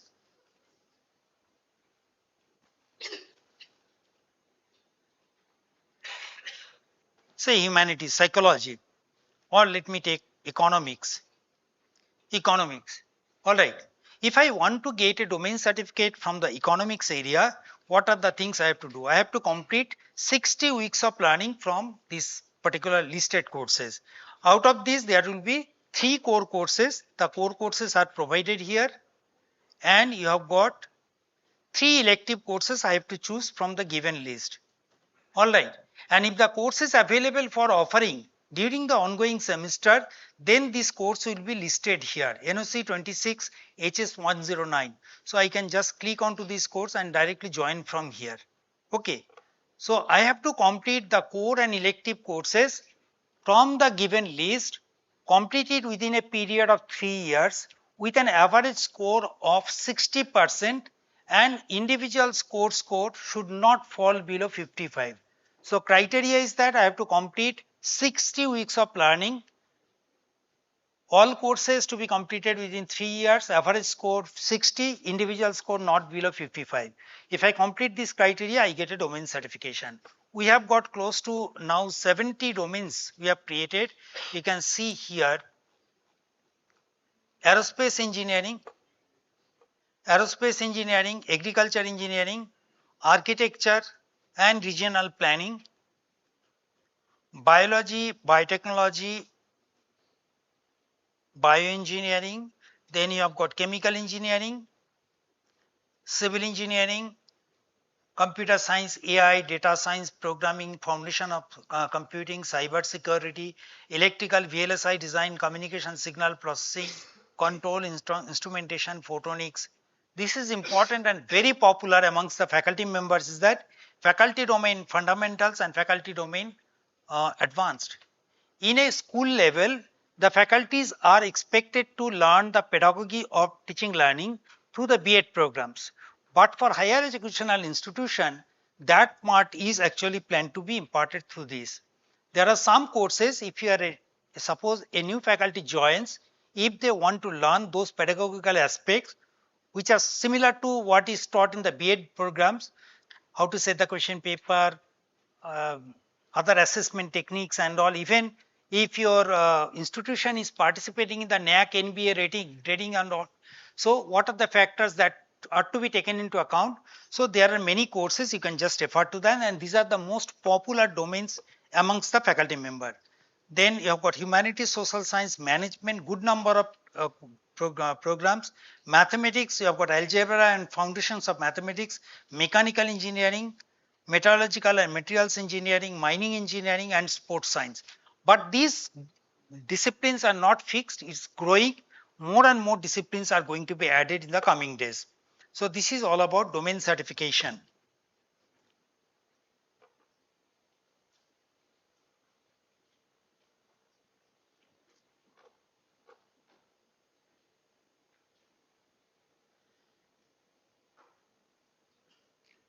This is how a sample domain certificate will look like. It will have the photograph of the candidate, domain name, discipline name. If they have done 6 courses, 8 courses, then all the list of 6, 8 courses, what is the duration, exam score, proctored exam score, and assignment score, total score, and the QR code for test checking the validity of this. Everything will be provided here. And number of domains, it's not that the students or the learners complete one domain and stop there. You can find there are many learners who have gone into completing multiple domains, even up to 9 domains have been completed by the learners. And domains with the most scholars that they have chosen is that data science and programming, for the obvious reason of more job opportunities, but the faculty domain advanced is the most important other domain. And how much time does it take to complete one domain, particularly if your college or university is considering say credit transfer through this. It is better to encourage them to do domain certification from here, so that they complete the 20 credit requirement also, and also they get additional information from that particular area, which will help them in getting better placements. So usually it is seen that within 4 or 5 semesters the students are able to complete a particular domain. Otherwise, there are smart learners where they have completed within 1 or 2 domain semesters also. Then comes your stars. Domain completion is definitely 1-star category. Other than you have got NPTEL magicians, sorry, it is mega star.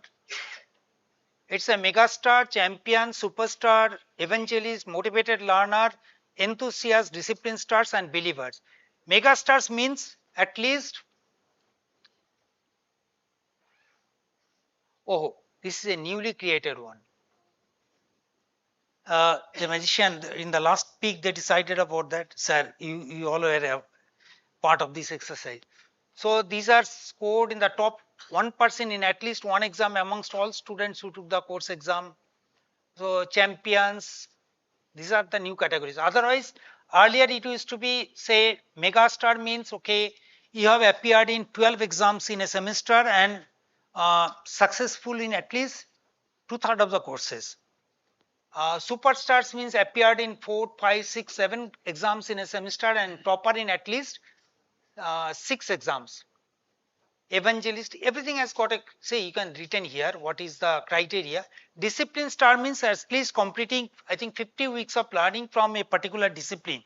Each discipline has got a code, like CS is computer science. So if someone has completed a number of courses where the total duration is 50 weeks or 60 weeks, then they become discipline star. These are some of the snapshots. See, Ibrahim Khan, Mr. Ibrahim Khan is an employed professional from UAE, and Somrat Bandyopadhyay. He is a press trust of India person. I think he's in the senior director level. He's continuously writing 12 exams and topper in all 12 exams in every semester. This time he has sent a mail that now I have got a full bag of these megastar, superstar, all this category. So he is one of the top learners, is a government official. Otherwise, you can see 9 certified, 12 certified, topper in 8, certified 12, doctors even. These are the highest number of course takers. Some of very young faculty, some are quite aged. You can see here 66 years old, is very active learner.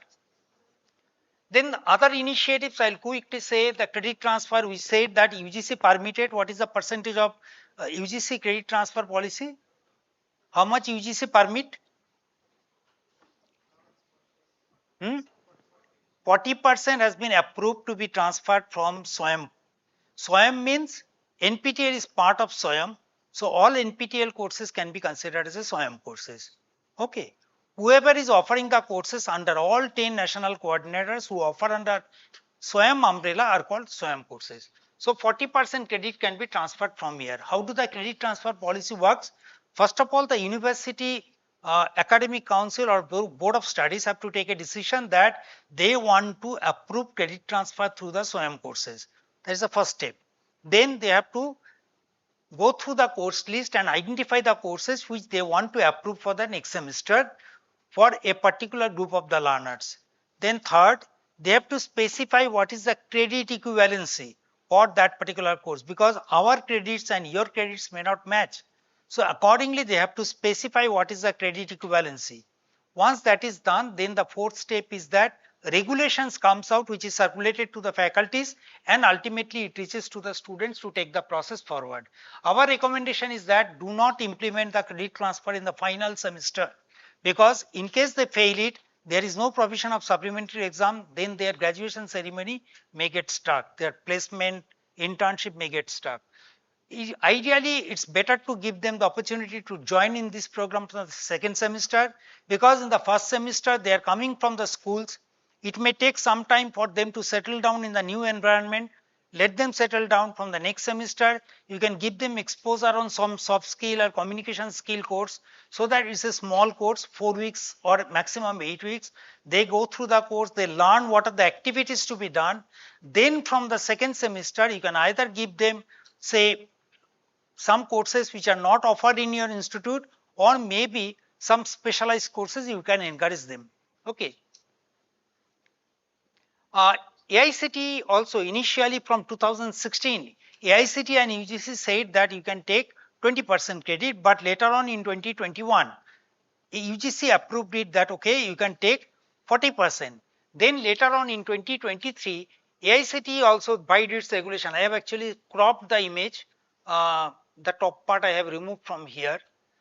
So the letter went to the Vice Chancellor of all universities that AICTE is also following the same model as that of UGC. That means from 40% limit is also provided to the AICTE affiliated colleges also.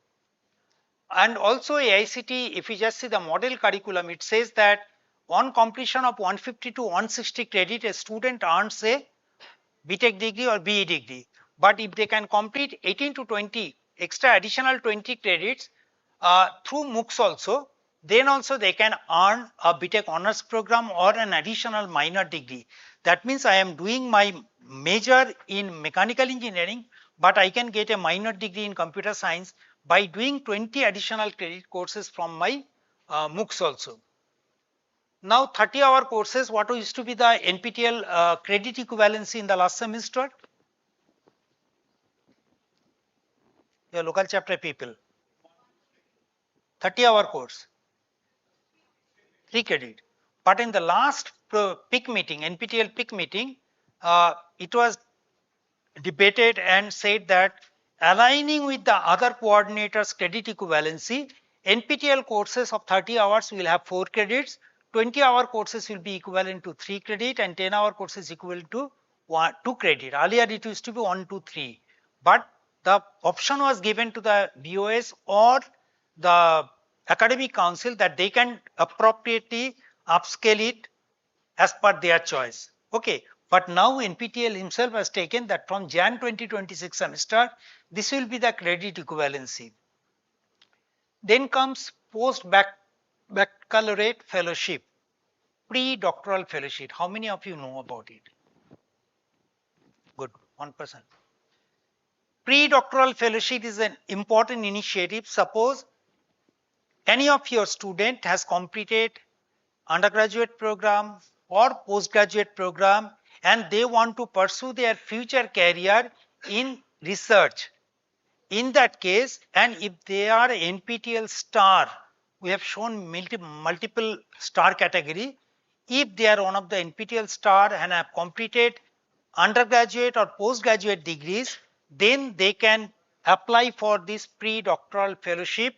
In this program, what we do, we ask the faculties for research proposals. Suppose we receive from hundreds of faculties, say 500 research proposals. These research proposals will be shared with the prospective eligible candidates who have qualified in this criteria, who fulfill this criteria, will share these details. That if you are interested, you can apply for it. They will look for the domains or the research areas, and if they feel that this is of my interest, they will choose 5 options in choice of in their preference: first, second, third, fourth, fifth. They give their choices. These choices with the student details is shared with the faculty. Faculty will look through the student's profile, conduct an interview, and the students will be selected. The selected students will join the pre-doctoral fellowship, pre-doc fellowship program for 1 year in-person research work at the institute, mostly in IITs and ISCs. Okay, this is a 1 year program. Working in a research project during the entire duration, they will be getting 25,000 rupees as scholarship per month, and also HRA as applicable as per the Government of India norms, that is XYZ category cities, whether it's 10, 20, 30% HRA as applicable, that will be paid. Additionally, the student also will be given 1 lakh rupees towards the contingency grant. So that can be used for procurement of some consumable, some software, which might be required for the carrying out the research activity. So this is a very important program. If some of your students are interested, you can disseminate this information, and possibly I'll show you some video, one video at least I'll play. This is the achievement. You can see many of the pre-doctoral fellowship, pre-doc fellows, after completion of the 1 year pre-doc fellowship, many of them has actually, it's a very new initiative, many of them have actually converted into the regular PhD program or master's program. So it's a good opportunity. Possibly I'll take this opportunity to play this video once.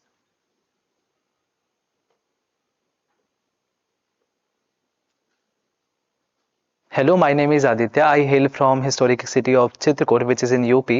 I have completed my foundation of bachelor's in physics and master's in physics from University of Delhi, Department of Physics and Astrophysics. Currently, I'm in IIT Guwahati campus under supervision of Professor Saurabh Basu, working in the NPTEL Pre-Doc Fellowship. So my current project involves studying the topological phases in magic angle twisted Moire materials, especially graphene and the other honeycomb lattices, where we explore the flat band conditions. And in those flat band conditions, these are the very exotic material which exhibit the high strongly correlated electron-electron interaction, which help us to understand the quantum materials and next generation quantum computing. I'm very thankful to the NPTEL and IIT Madras and IIT Guwahati to providing me a platform which has imparted technical skill, the research temperament, and also prepare me for other research aspiration which I'm going to pursue. So I'm more than clear that I want to go for the PhD, and I'm very thankful for my supervisor because I know that I learned how to work with colleagues, other PhD students, and other NPTEL pre-doc fellows. So I'm very grateful for this opportunities, and I'm also very grateful for NPTEL for providing me this platform, because it helps you to learn how to do research effectively and communicate, work in a group, work independently, and produce something original. Because this fellowship not only provide the financial support, but also the academic freedom for you to do whatever you want to do in your research topic. So thank you so much for that.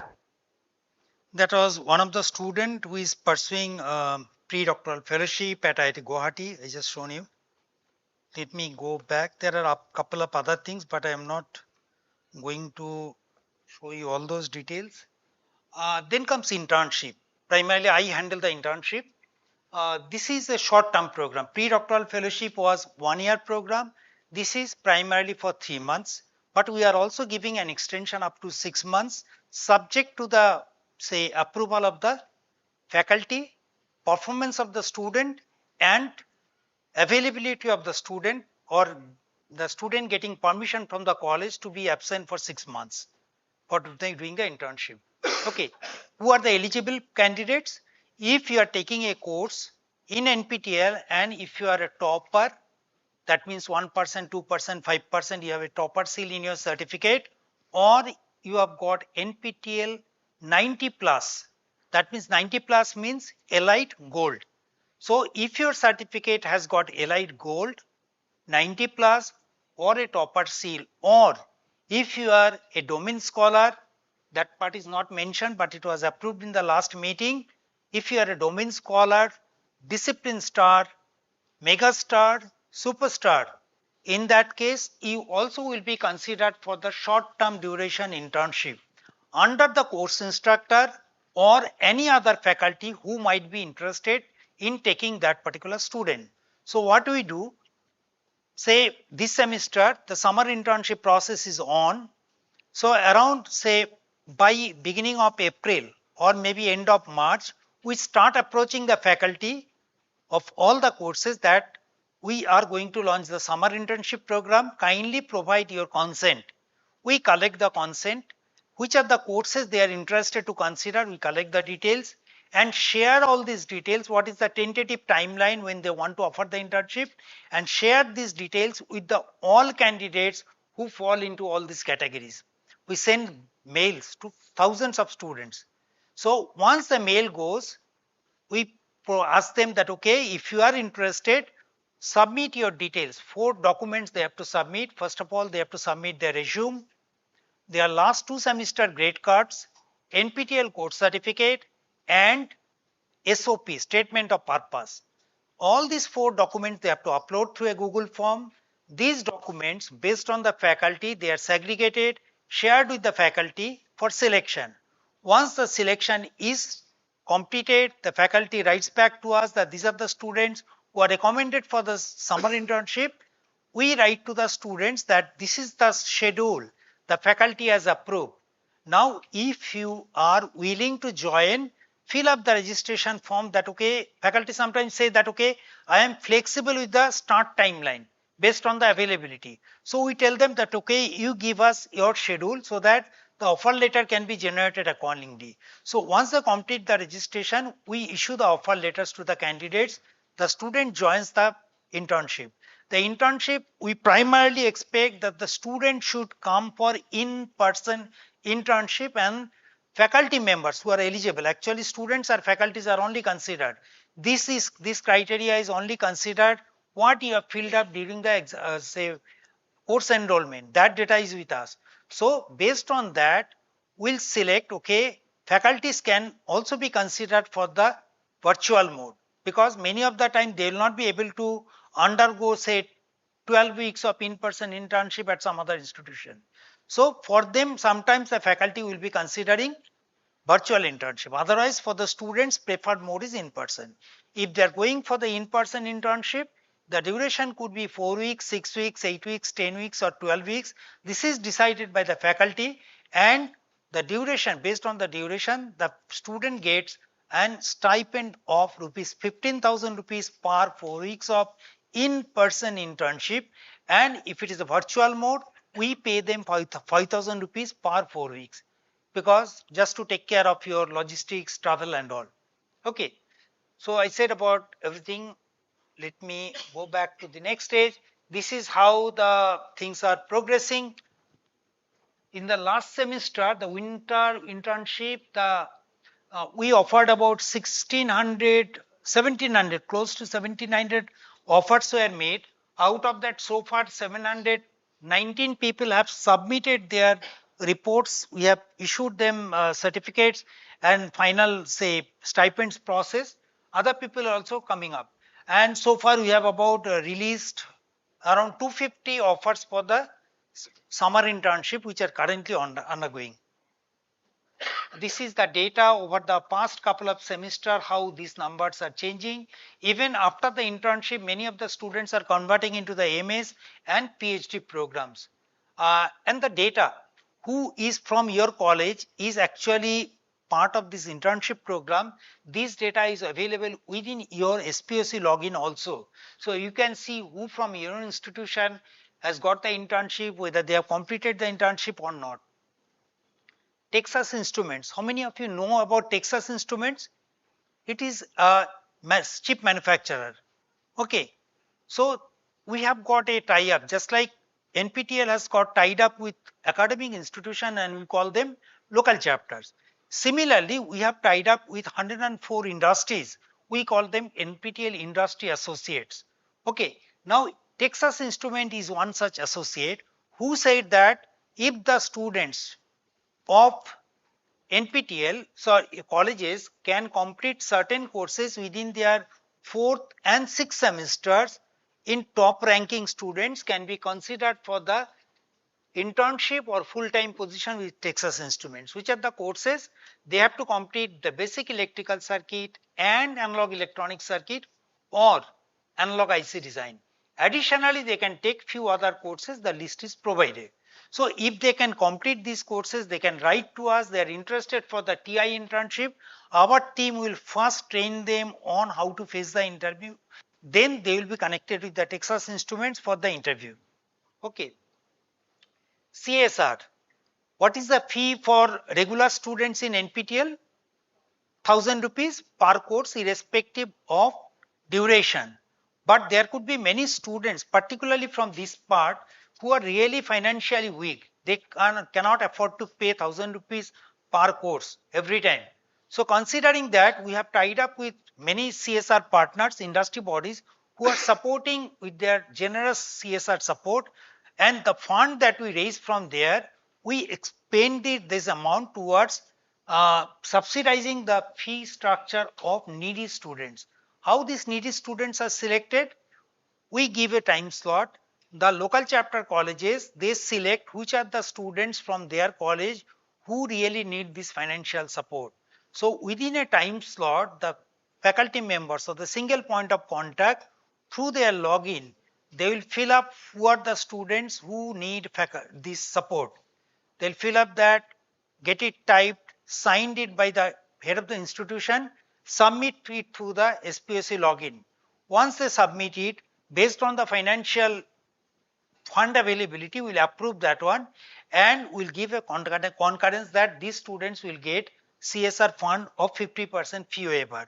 So initially these students will pay 1,000 rupees fee only, but later on once they successfully complete the course, they will get their 50% fee refunded to their account.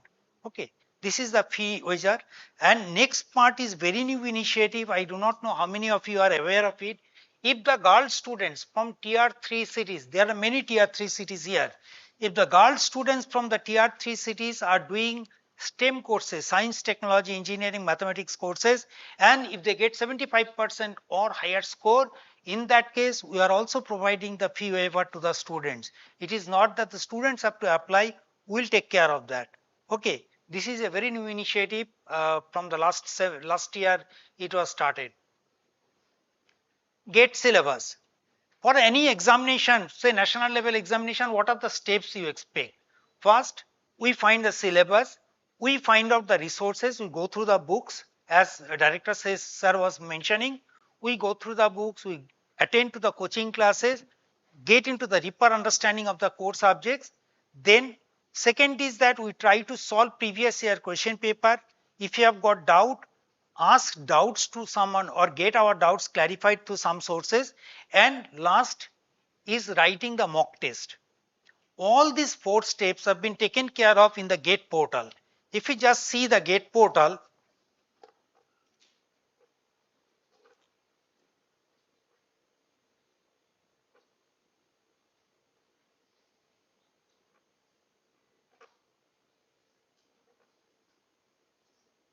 if you just see NPTEL GATE portal,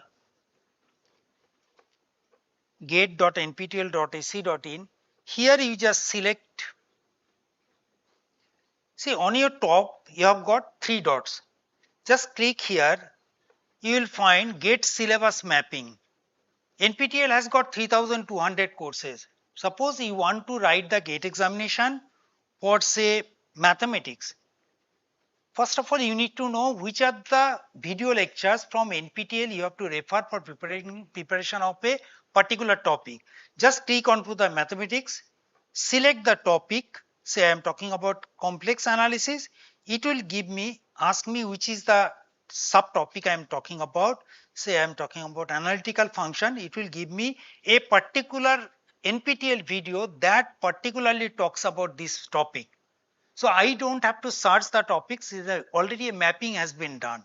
So I can just click onto the video link here and see the video. Next is, after going through the video, if I have got my doubts, that part is still, I think once the PMRF scholars are identified, we'll be having another tab here where we'll be having doubt clearing sessions. That means every week there will be a session when I can connect to the PMRF scholars and get my doubts clarified regarding my GATE preparation. Third part is your video solution. Suppose I want to solve the previous year's question paper and I get stuck. In that case, NPTEL has provided almost like 10 years of question paper solutions here. I can click onto the video solutions, select say computer science, select topic. If I select topic, say I am talking about calculus, then some questions from the calculus previous question paper has been reproduced here with a video solution. So I can see the video solution of that.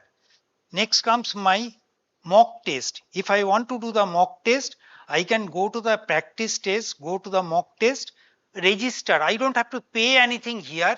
I just select the course. On Sundays for 3 hours, I can take a mock test which will be conducted by NPTEL in a computer say automated manner. So you just write the exam, and at the end of the examination you will get a score which will give you some idea like what is your preparation level, whether you need additional preparation or not. This is a very good portal and I would suggest that you can always explore this.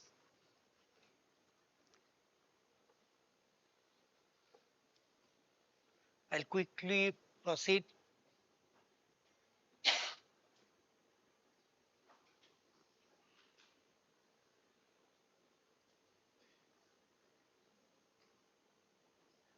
SPOCs and star category learners, if you are selected or if you are publishing any paper through a conference which is conducted in IITs, IISCs, NITs and similar institutions, then you can get a financial assistance to the extent of 25,000. Okay, for these applications are accepted within the first 10 days of the month. Preference is given to the SPOCs who is the author of a paper. So the criteria is that your paper has to be accepted in a conference being held in identified institutions, primarily IITs, IISC, IISCRs, NITs, CSIR labs and something like that. Okay, so you apply for that, then with the required documents that your paper has been accepted, attend the conference, then come back and submit all the bills and vouchers and get the reimbursement. Okay, AICTE approval, that is FDP. AICTE has approved, as we said, the many courses have been approved as FDP courses by AICTE, and on completion of those courses, a faculty can get 2 certificates. One is the certificate of course completion, and second one on submission of additional 100 rupees, they will be getting a second FDP certificate signed by the NPTEL coordinator and the NPTEL AICTE coordinator there. So in the last semester, you can see 973 courses were offered. Out of that, 835 courses were considered as FDP courses, and a 4 weeks NPTEL course is considered half FDP of 1 week, 8-week course is considered as a full FDP of 1 week, 12-week course is considered as equivalent to 1.5 weeks FDP. And if you just go to the SWAYAM course page, usually you will find such a data, and at the end it will be mentioned whether the course is approved for FDP or not. At the bottom it will be mentioned here. This is an AICTE approved. This will come somewhere here. NPTEL Plus. NPTEL Plus is a self-paced e-learning platform. NPTEL Plus, the difference is that in NPTEL, the courses are offered by the faculty members of IITs, IISCs and similar institutions, and the courses must be approved by the Senate of that institute. Non-Senate approved courses cannot be offered, and the courses are to be structured in 10 hours, 20 hours, 30 hours format. But here in NPTEL Plus, you have got not only NPTEL courses which can be taken at any point of time, but also can be offered. Some courses can be offered which do not follow the strict guidelines of SWAYAM. Okay, so here the courses could be couple of hours to 1 year concept, and the regular courses which cannot be taken arbitrarily. So regular courses when can be taken either in January or July. Intermediate there is no step, but here if I want to complete a course, I can definitely take the course whenever I want. So other than the self-paced NPTEL, regular NPTEL courses, short-term, long-term training program, other say programs which are conducted by outreach activities. As part of outreach activities at different institutions can also be offered through this. This is the most important part. We said that there is no supplementary examination in NPTEL as per the SWAYAM guidelines. But here, the last time, just because we were getting too many queries from the universities that if the student fails in the final semester, how to proceed? Okay, our earlier answer is to be that you can conduct an examination locally and give the grade. Okay, but here the NPTEL has approved that okay, the student can be allowed to take the same course. Suppose you are taking a course on, say, some course, XYZ course, which is offered in NPTEL, the candidate has failed, and it is urgently required that the student should pass that certificate because the graduation part is delayed. So for that, what we are saying, if the same course is available in NPTEL Plus, and if the student puts a request within 6 months, and if the student have submitted all the assignments and at least fulfilled the 40% pass criteria in the NPTEL assignment stage, in that case, the student can just pay 1500 rupees plus GST and write the examination in a remote proctoring manner once only. And if they pass in this course, they will be given a certificate, but not in NPTEL format, which will have SWAYAM logo, but it will be in the NPTEL Plus format. So this certificate is actually accepted by many of the universities. I know at least in West Bengal, a couple of colleges, autonomous colleges, they are now accepting NPTEL Plus certificates. So this can also be considered in cases where the student fails. So important that it is up to the respective college and university to approve credit transfer through such NPTEL course certificate. The certificate will not be counted toward the LC rating. Local chapter colleges are rated based on the performance of their students. So this will not be counted for LC rating or star category rating or domain certification. And important is the request must be received by NPTEL within 6 months. The fee is 1500 rupees plus GST. NPTEL Industry Associate, as we said, that NPTEL deals with not only the local chapter colleges, but also we deal with a number of academic, number of industry bodies who actually collaborate with us in multiple formats. Not only they offer the courses, co-offer the courses, they also substantially provide funds to support the CSR, that is a fee waiver scheme. They use NPTEL contents for reskilling and upskilling of their existing manpower. They recruit from the NPTEL toppers. They provide internship opportunity. Also, they provide soft skill training for our learners. Okay, we have currently have about 104 industry partners and 11 partners are offering CSR initiative. We have got, see, the distribution is across different sectors, 104, both government sectors, private and PPP model, those who are operating. And you can see some of the big names here, DRDO, Educational Consultant India, IPM, Garden Shipbuilders, Qualcomm, Power Grid Corporation. So take Mahindra, Tejas Network, and here also you can see Ultratech Cement. So all big names, they are actually part of NPTEL because they are using our resources for training their existing manpower. As many of the faculty members have confirmed that okay, they are also taking regular courses as part of their FDP program.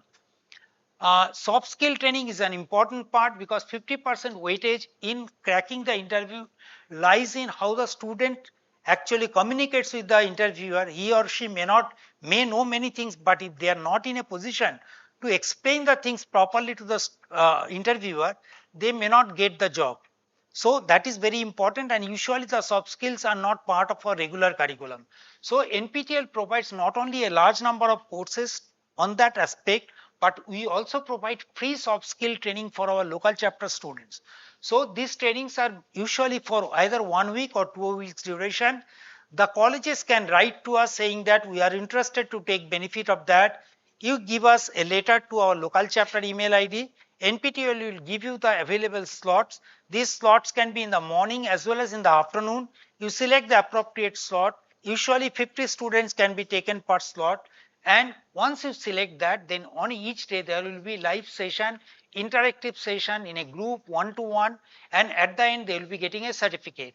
What are the topics that will be highlighted? First of all, they will think about improving the communication skill. They will talk to the students, understand their shortcomings, and tell them what needs to be done by the students to improve their communication skill, writing skill, what are the common mistakes they do in preparing their resume, interpersonal skill, the body language and all those things will be taken care of, and how do they use the social networking in the context of job searches. All these things will be taken care of.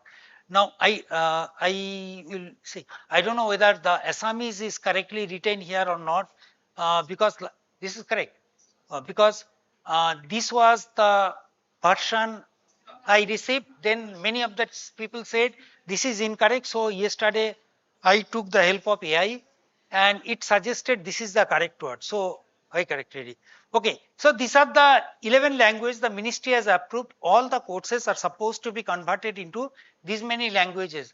Earlier this process was done manually, but now we are using AI tools. So the process has actually started improving. The number of what is called courses that you can complete it is faster now.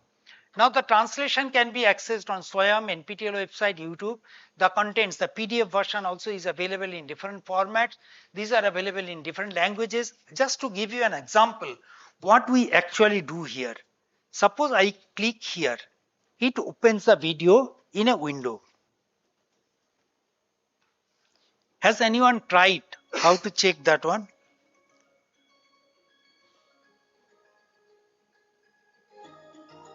So this is the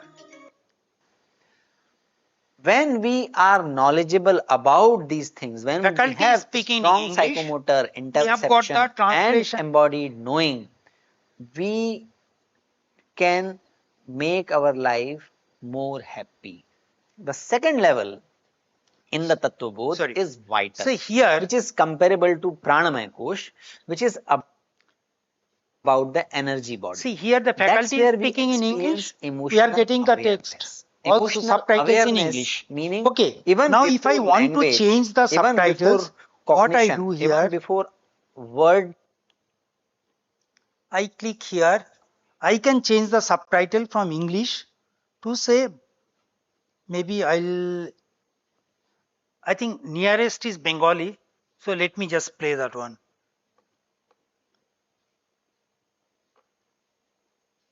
articulation, we faculty can is feel telling in English, my subtitles so knowledge are coming at in vital Bengali. is Now if I want to change the knowledge settings or here, Tattva Bodh audio at track also I mental can level change it to is intellectual জ্ঞান।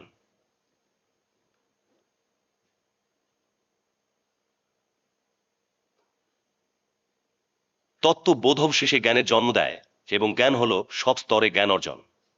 These are done through AI, so trying to give some advantage to the people, those who find it আমি difficult আপনাকে to follow বলেছি the আমরা চার lecture. স্তর সম্পর্কে খুব And বেশি maybe in the coming days we will find more and more videos are being added with multiple languages. Okay.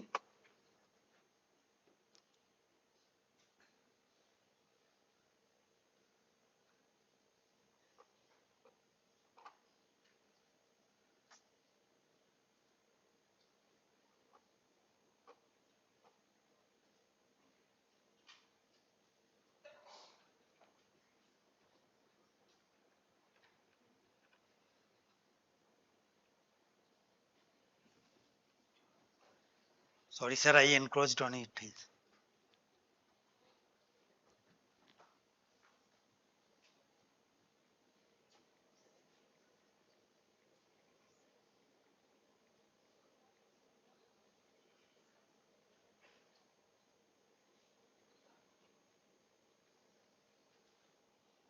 Lab workshops, sometimes we conduct, if you just go to the workshop page, you will find we conduct a large number of workshops also around the year.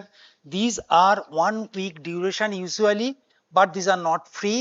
The students, if they are interested, or anyone who is interested, they can join by paying 200 rupees fee. The accommodation is usually tried in the hostels. They can go there, but that is paid. The accommodation and food charges they have to pay.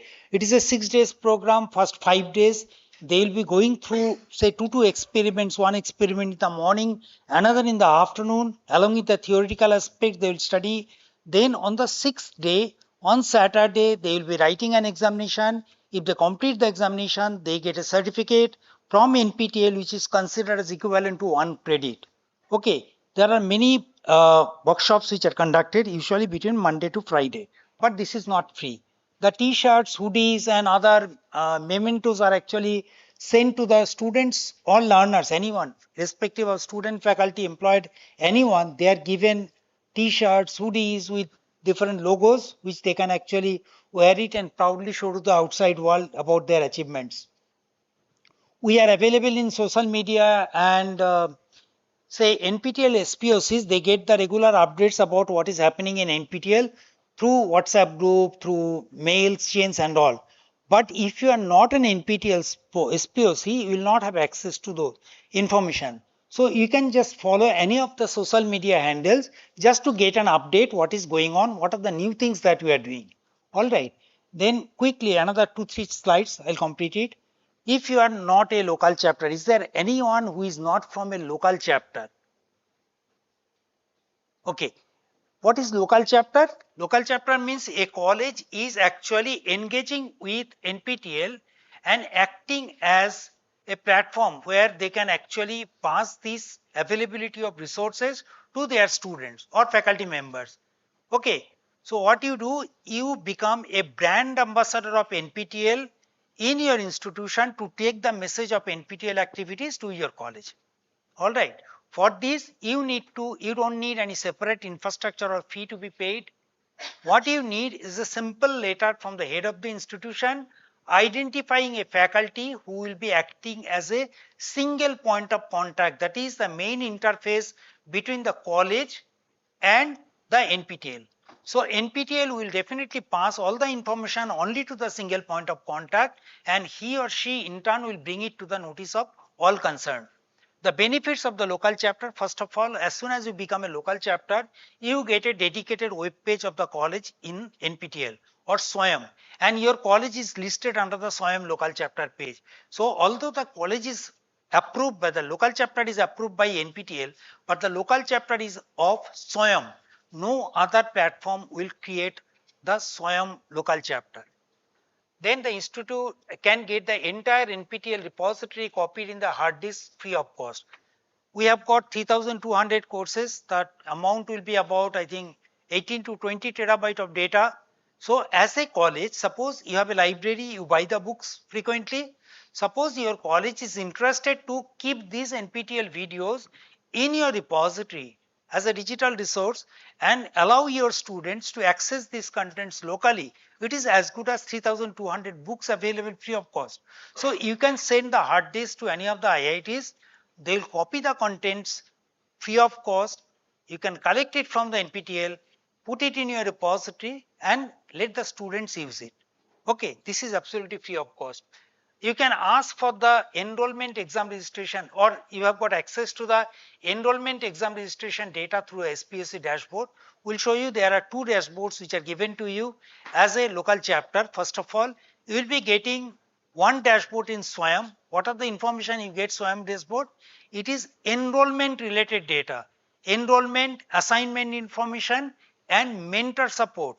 Mentor addition is done through the SPSC dashboard in the SWAYAM. But you have got also a dashboard in the NPTEL portal, and through the NPTEL portal you will be getting not only the data that you have received through the enrollment data that you are seeing in the SWAYAM portal, but also you will be getting additional all pre and post examination related data, because exam is conducted separately by NPTEL. So whoever are say registering for the examination, complete details will be available through the dashboard of NPTEL. Request for the local examination center, many of the people would just say that usually our policy regarding the exam center is there should be at least 200 people writing the examination on a day in a city so that you can ask for an examination. We had a couple of queries that many of the students are interested to write the examination, but the major bottleneck is exam center is quite far off, they cannot move. Our policy is very clear. If you are writing the examination or if you are planning to write the examination, do drop us a mail saying that we are interested to encourage our students to write the exam, but in our place the exam center is nearest exam center is say 50 kilometers away. It's a hilly area, it's difficult terrain, easy accessibility is not there. So can you consider giving an exam center at our place? We'll consider what is the number of examinees, and suppose your college is asking for the examination center. We also need some infrastructure to conduct the examination. So if your college is in a remote area, we don't have any problem in approving your college for the examination. But also you have to understand, we need a platform. So if your college has got the computers, internet, or backup power arrangement, then definitely we can consider it. Last time we conducted the examination separately for Kohima Science College. One college, is there anyone from that college? No. Kohima Science College, they requested 400 students from the Kohima Science College, they wanted examination. We conducted the exam in their place in multiple shifts, and team from IIT Guwahati moved to Kohima just for conducting that. So we are absolutely open to give you more exam centers. Yes, the 200 number can be reduced to 100. That is not a problem. Initially, just to encourage, we can reduce our bar. Instead of 200, we can go to 100. But the request has to come from your end. You give us a request, pass this information to the local chapter here, or my email ID das@nptel.iitm.ac.in. You can send us a request. We will try our best to provide you a local examination center. So next time we will not give you an opportunity to complain that our students could not write exam because of the distance. We'll try to address your concern. No, rather we'll pay you. For using your infrastructure, we will pay you as per our guidelines. So we are admitting like 3,000 plus to the every semester for SWAM and give us a mail. My email ID, as I said, das@nptel.iitm.ac.in. Drop a mail that this is my infrastructure, these many students are going to write, kindly provide an exam center, we'll take care of it. All right. You can, if you are a local chapter, you can ask for the fee waiver for your needy students. You can add mentors, and recognition is there. Mentor certificate. If you are a faculty member, then you also get a certificate provided your students are performing well. You should get 10 points based on the performance of the students. How the 10 points are counted? Number of mentees, 40 to 59 is 1 point. 5 point is added for number of mentees between 60 to 74. 8 points per students who are within the 75 to 89 band. 20 points per student if they are within the elite gold category, topper category. So cumulatively you should get 10 points to earn a NPTEL mentor certificate. If your 50% of your students are in the elite category and at least 10 students are writing the exam, then you get a top performing mentor badge. Also this is fulfilled if your students are either in the topper or elite gold category, that means 90 plus 100 band. Communication between the NPTEL and local chapter happens through WhatsApp group. We have got almost like 20 WhatsApp groups to connect with the local chapter across the length and breadth of the country. There is a Google group for all SPOCs. We send required all mail communication through these. If you have got any query, you can send a mail to the local chapter at nptel.iitm.ac.in. You can reach to us through this phone number. Every week, every Thursday, there is a Google Meet session conducted every Thursday at 5 p.m. The links are provided in the WhatsApp group. You can join through that. And if you are a new local chapter, if you have got any issue, you can get your issues addressed. All information shared on the local chapter page also. These are the two dashboards that we are talking about. SWAM portal, you have got enrollment, assignment, and mentor addition. And NPTEL website, you will be getting enrollment, exam registration data, hall tickets, and post-examination related all information. Let me tell you, if a student while registering for the examination, if they select that I am not interested to share my score with the college, will not disclose the student's data with the college. Okay, we'll just honor the privacy clause of the students and will not share it. With this, I end my talk here. I'll hand over the stage to Madam to take the further processing. Question and answer will take up later. If you have got any queries, you can discuss this later. Thank you very much.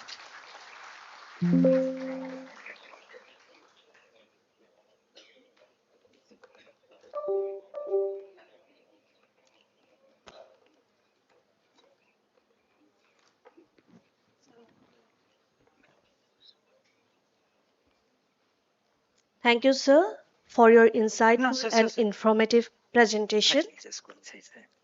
Now I request Professor Hemant B. Kaushik, Dean of Outreach Education and Skilling, IIT Guwahati, to take the stage and deliver his presentation on outreach and skilling at IIT Guwahati.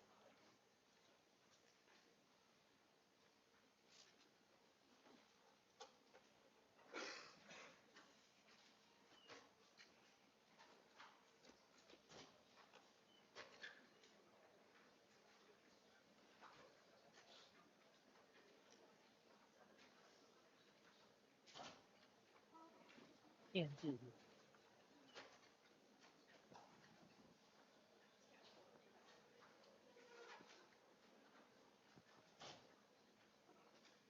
Sir.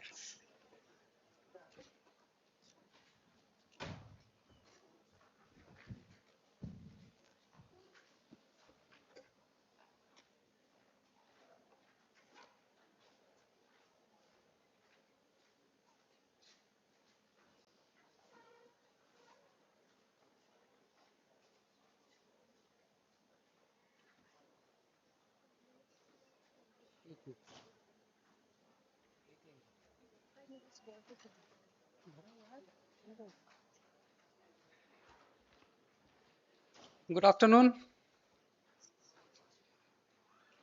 I know I'm standing between you and lunch, so I'm not take much time. Rekha asked me to wait for 5 minutes, but let's proceed. The house is almost full. So let me take you through the outreach and education section of IIT Guwahati. Very briefly, let me tell you what we do and for whom, how, why. So this is the first thing that we are currently involved in, offering some online degree programs. So currently we offer one undergraduate program, which is on data science and artificial intelligence, and two master's program. One is in civil engineering and another is in the mechanical engineering. So first is the flood and water resources management. It is fully funded by the government of Assam. There are 35 engineers are enrolled in this degree program. And the second is in robotics and artificial intelligence, which is open to anybody. In fact, the flood and water resources management is also open to anybody. All these degree programs are very flexible. So these are developed keeping in mind that the working professionals are already busy whole day doing certain things. So the flexibility is imbibed in all these degree programs. These are fully recognized by IIT Guwahati. For the undergraduate program, JEE is not essential. We conduct our own examination. The only requirement is the student must have 60% marks aggregate in class 12th.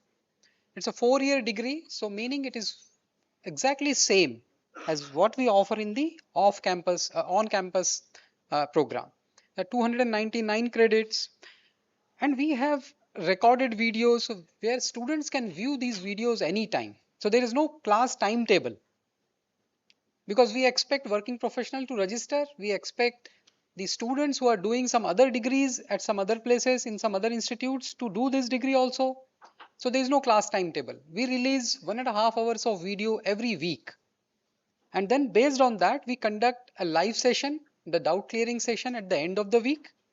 And finally, we conduct a small test based on that week's content. That's how it goes. And it is on for 12 weeks.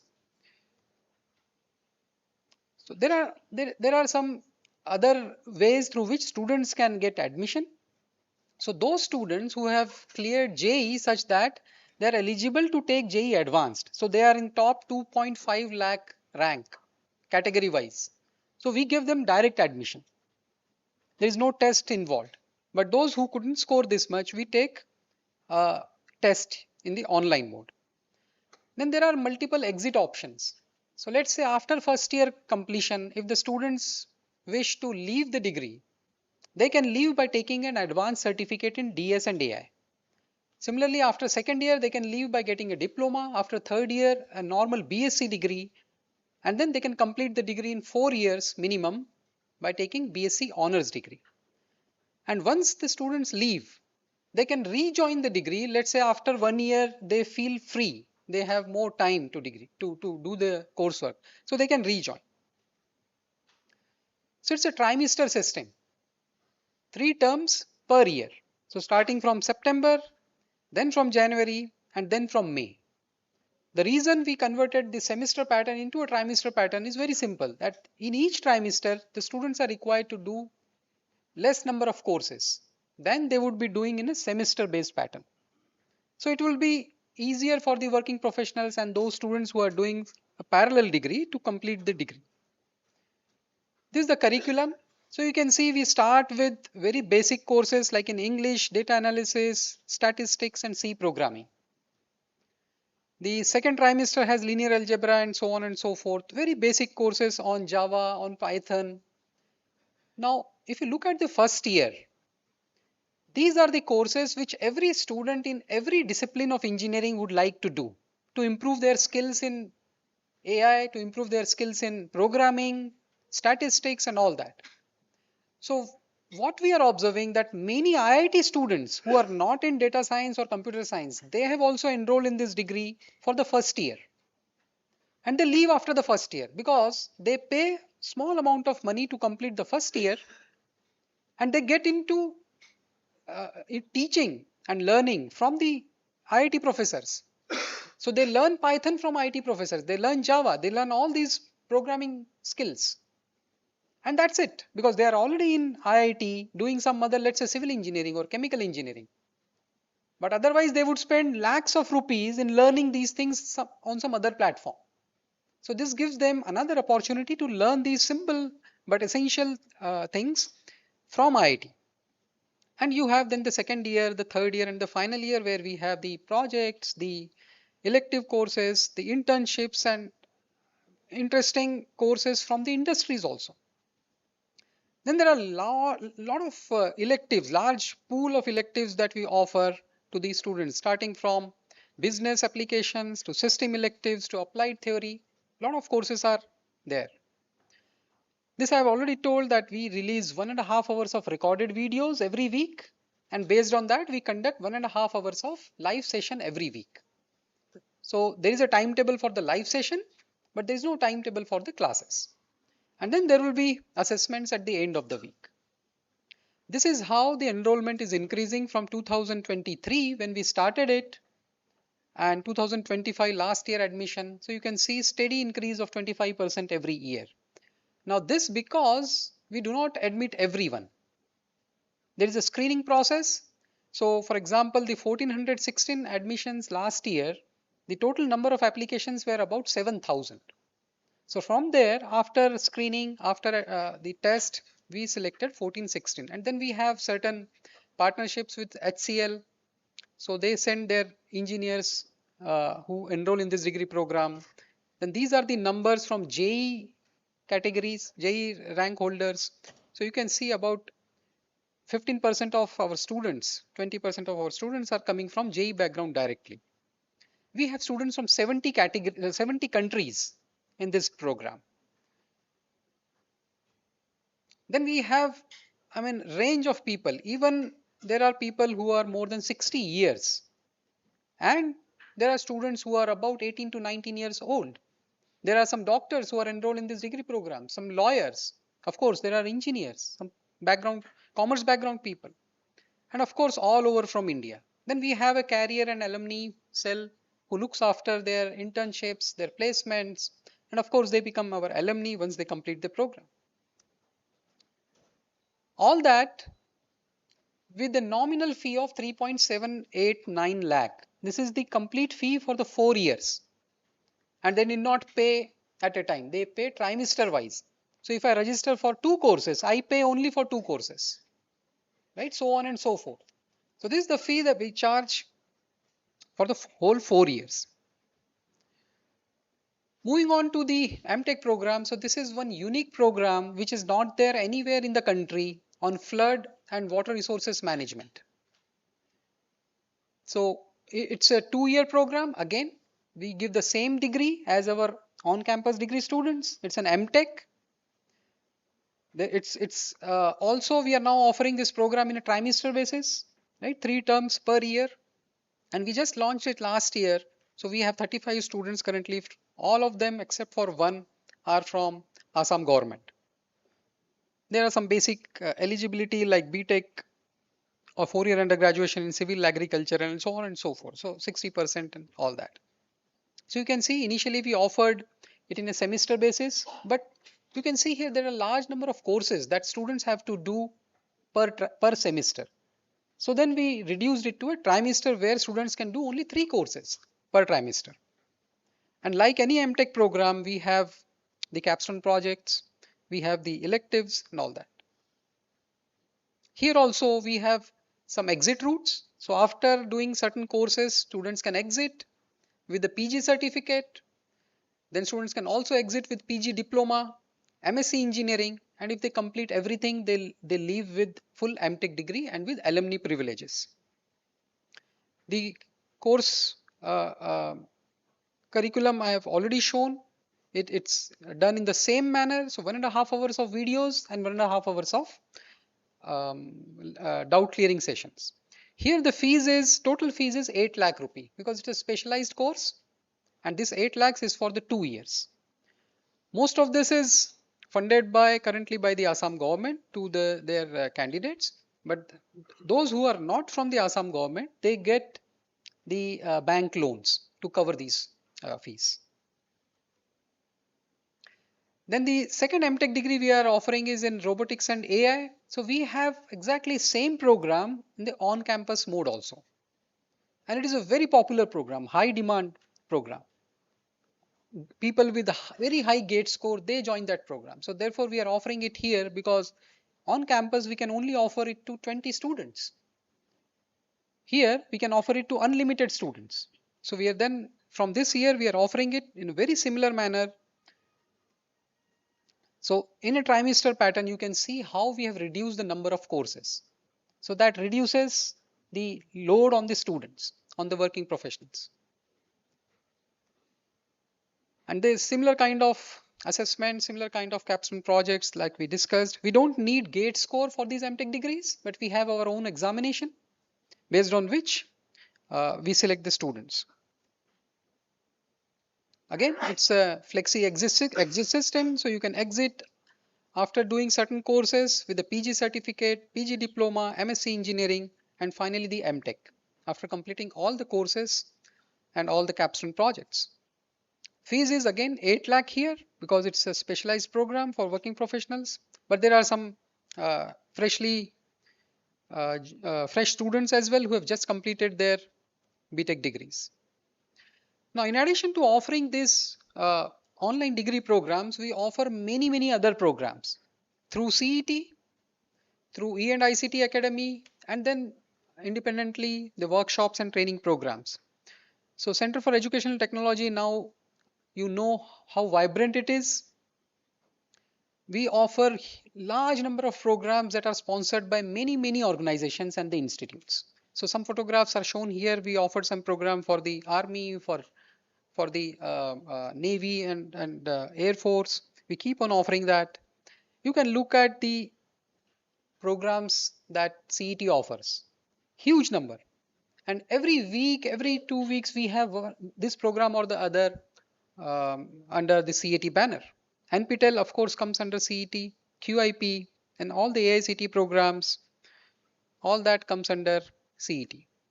Then we have Electronics and ICT Academy, E&ICT, which is also very vibrant in offering these programs, particularly to the government agencies, to the government officers. So they offer huge number of programs in AI, in data science, in management, in different fields of engineering, different fields of management. So there are different phases of E&ICT, which we here some details are given on what is the primary focus for each of these phase, who are the target audience. Huge number of faculty members of engineering and the students have also been trained under E&ICT. Then we conduct large number of workshops, conferences, training programs, starting from 3-hour duration to 6 months duration, depending on the requirement, the demand in the market. So you can see here there are some programs from business and management, some on science and research, some on policy and sustainability, professional development, finances, civil engineering. So you name it and we can offer those programs. Thank you very much. And this is today.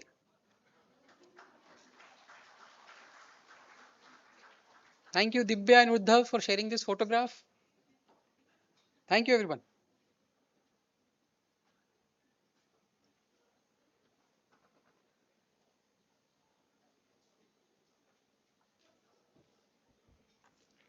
Thank you so much, sir, for your informative presentation. Now I request Dr. Shalil Kashyap, Coordinator, Center for Educational Technology, to kindly take the stage and deliver his presentation on activities and initiatives at CET, IIT Guwahati.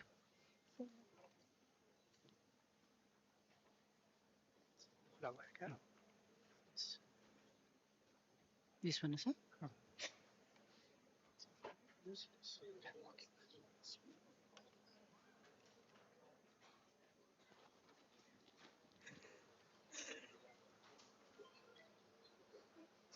All right. So, good afternoon, everyone. I promise to finish in the next 5 to 7 minutes, yeah, so that we have more time for questions and interaction.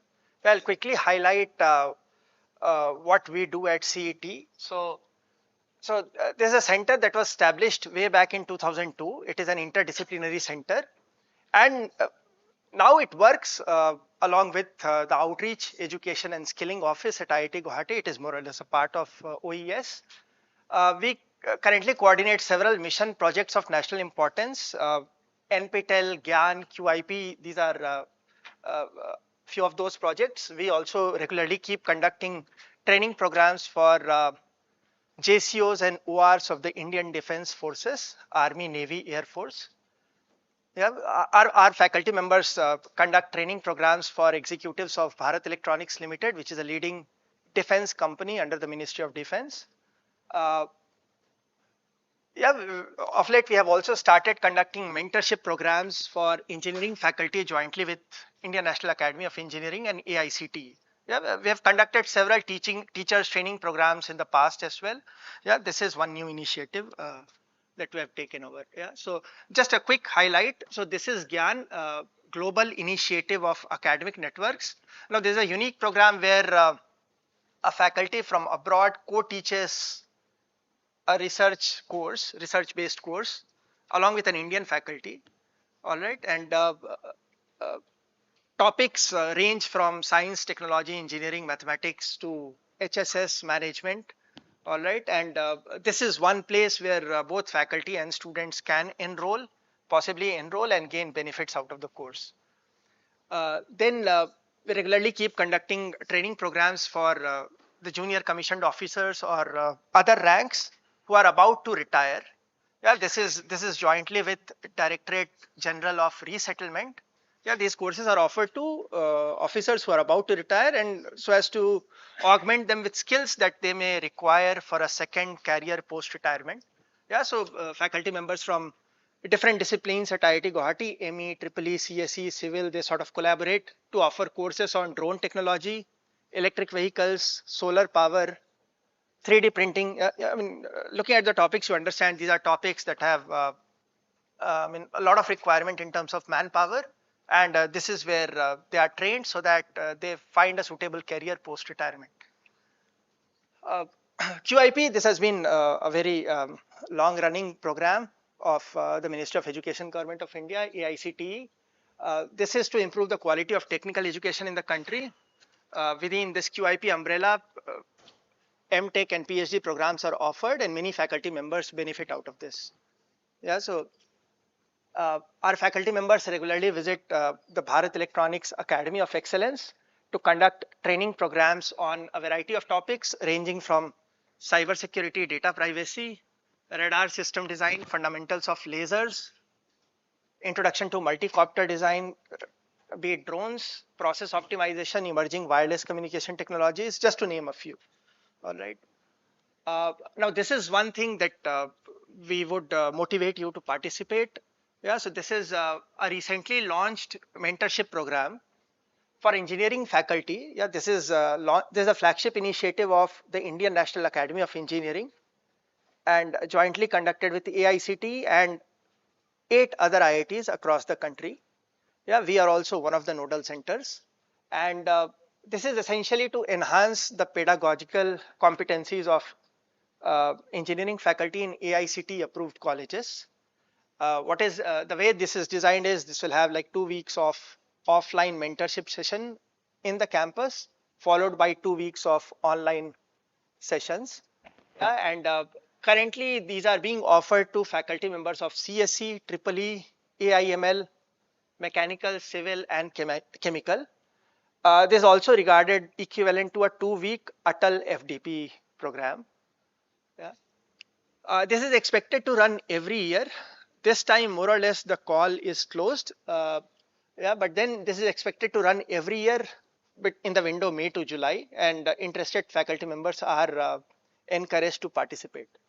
Yeah, there is a 50K support for all faculty mentees who wish to join the program to cover their travel, food, and accommodation costs. Yeah, so just to give you an idea, like from 15th to 29 June, we are going to have this program for faculty members of CSE. From 22nd to 5th July, 22nd June to 5th July, we will have it for faculty members of EEE. Yeah, so these are, there's a program on data science due to start from 1st June. Yeah, so interested, I mean, if you're still interested, you can write back to us expressing your interest and we'll guide you through the process. Yeah, although the window is closed, but we'll try to help. Yeah. Coming to NPTEL, we have had a long session on NPTEL where you were sort of apprised with various initiatives that NPTEL is taking. Yeah, so we regularly, so CET coordinates these activities at IIT Guwahati, and yeah, more or less you are now familiar with these online certification courses, domain certification, the NPTEL initiatives, new initiatives like pre-doc, summer and winter internships that students can benefit out of. Yeah, these are some of the numbers. Yeah, so typical numbers of courses that are offered by faculty members from IIT Guwahati across science, engineering, management, and HSS. Yeah, so this is the page where you can essentially go and look for courses that are going to be offered in the coming semesters and take a pick. This is one portal which can help you decide on the basket of courses that you can possibly have in your curriculum. Yeah, NPTEL has instituted pre-doc fellowship. We want you to spread this word so that more and more eligible students get to benefit out of this opportunity. Yeah, so we have been admitting fellows and the numbers are regularly going up. More and more pre-doc fellows join, they work for a year with a faculty member from IIT Guwahati, and then there's sort of an exposure to research. They get to decide whether they like it or not and continue further into an MS or a PhD, MTech or a PhD. Now coming to expectations from you. Yeah. So there's a good time to become an NPTEL SPOC if you are, in case you are not already an NPTEL SPOC, single point of contact. Yeah, there's a need to activate local chapters. I understand there are few local chapters in the Northeast that are doing really well, but then there are few others that if they need some hand holding and support, we are there to help. We need to work on enabling credit transfer in our curriculum. Yeah, I'm not sure how many institutes already have it as a part of their curriculum. Yeah, we'd like to understand that during the interaction session. But then maybe it is a good time because there is a mandate from UGC AICTE to have it. So good time to enable this in the curriculum. At the same time, we need to motivate students to take up courses, not just take up courses, submit assignments on time, and then sort of appear for exams as well, because just enrolling for a course is not enough. Uh, After this session, we want you to go back, apprise students and faculty at your institutes and nearby institutes about the various NPTEL initiatives, the new initiatives that will benefit a lot of students. At the same time, about faculty development programs that faculty can benefit out of. Yeah.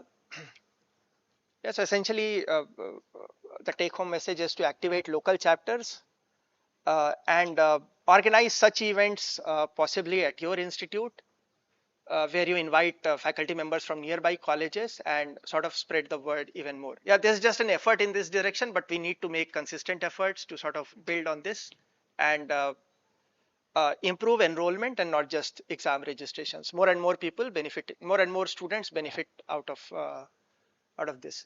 Yeah, in case you need any help related to NPTEL course enrollment examinations, yeah, so our NPTEL local office can help. Yeah, in any of these items. Yeah, so feel free to write to cet@iitg.ac.in, or you can also write to nptel@iitg.ac.in. Yeah, so we'll coordinate with IIT Madras and we'll sort of try to take this forward. Yeah, so in case there is not an active local chapter, or in case you want to become an SPOC, please feel free to write back to us. But then these are some of the expectations from a single point of contact. Thank you. Yeah, so with that, we'll stop and maybe we'll have the interaction.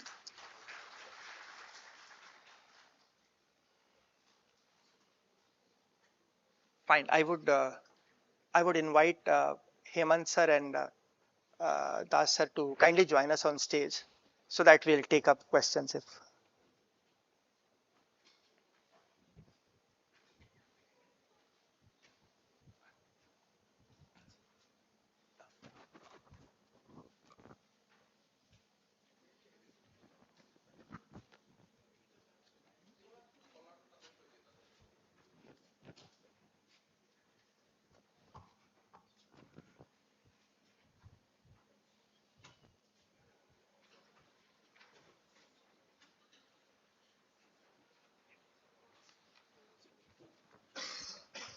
There is an important announcement.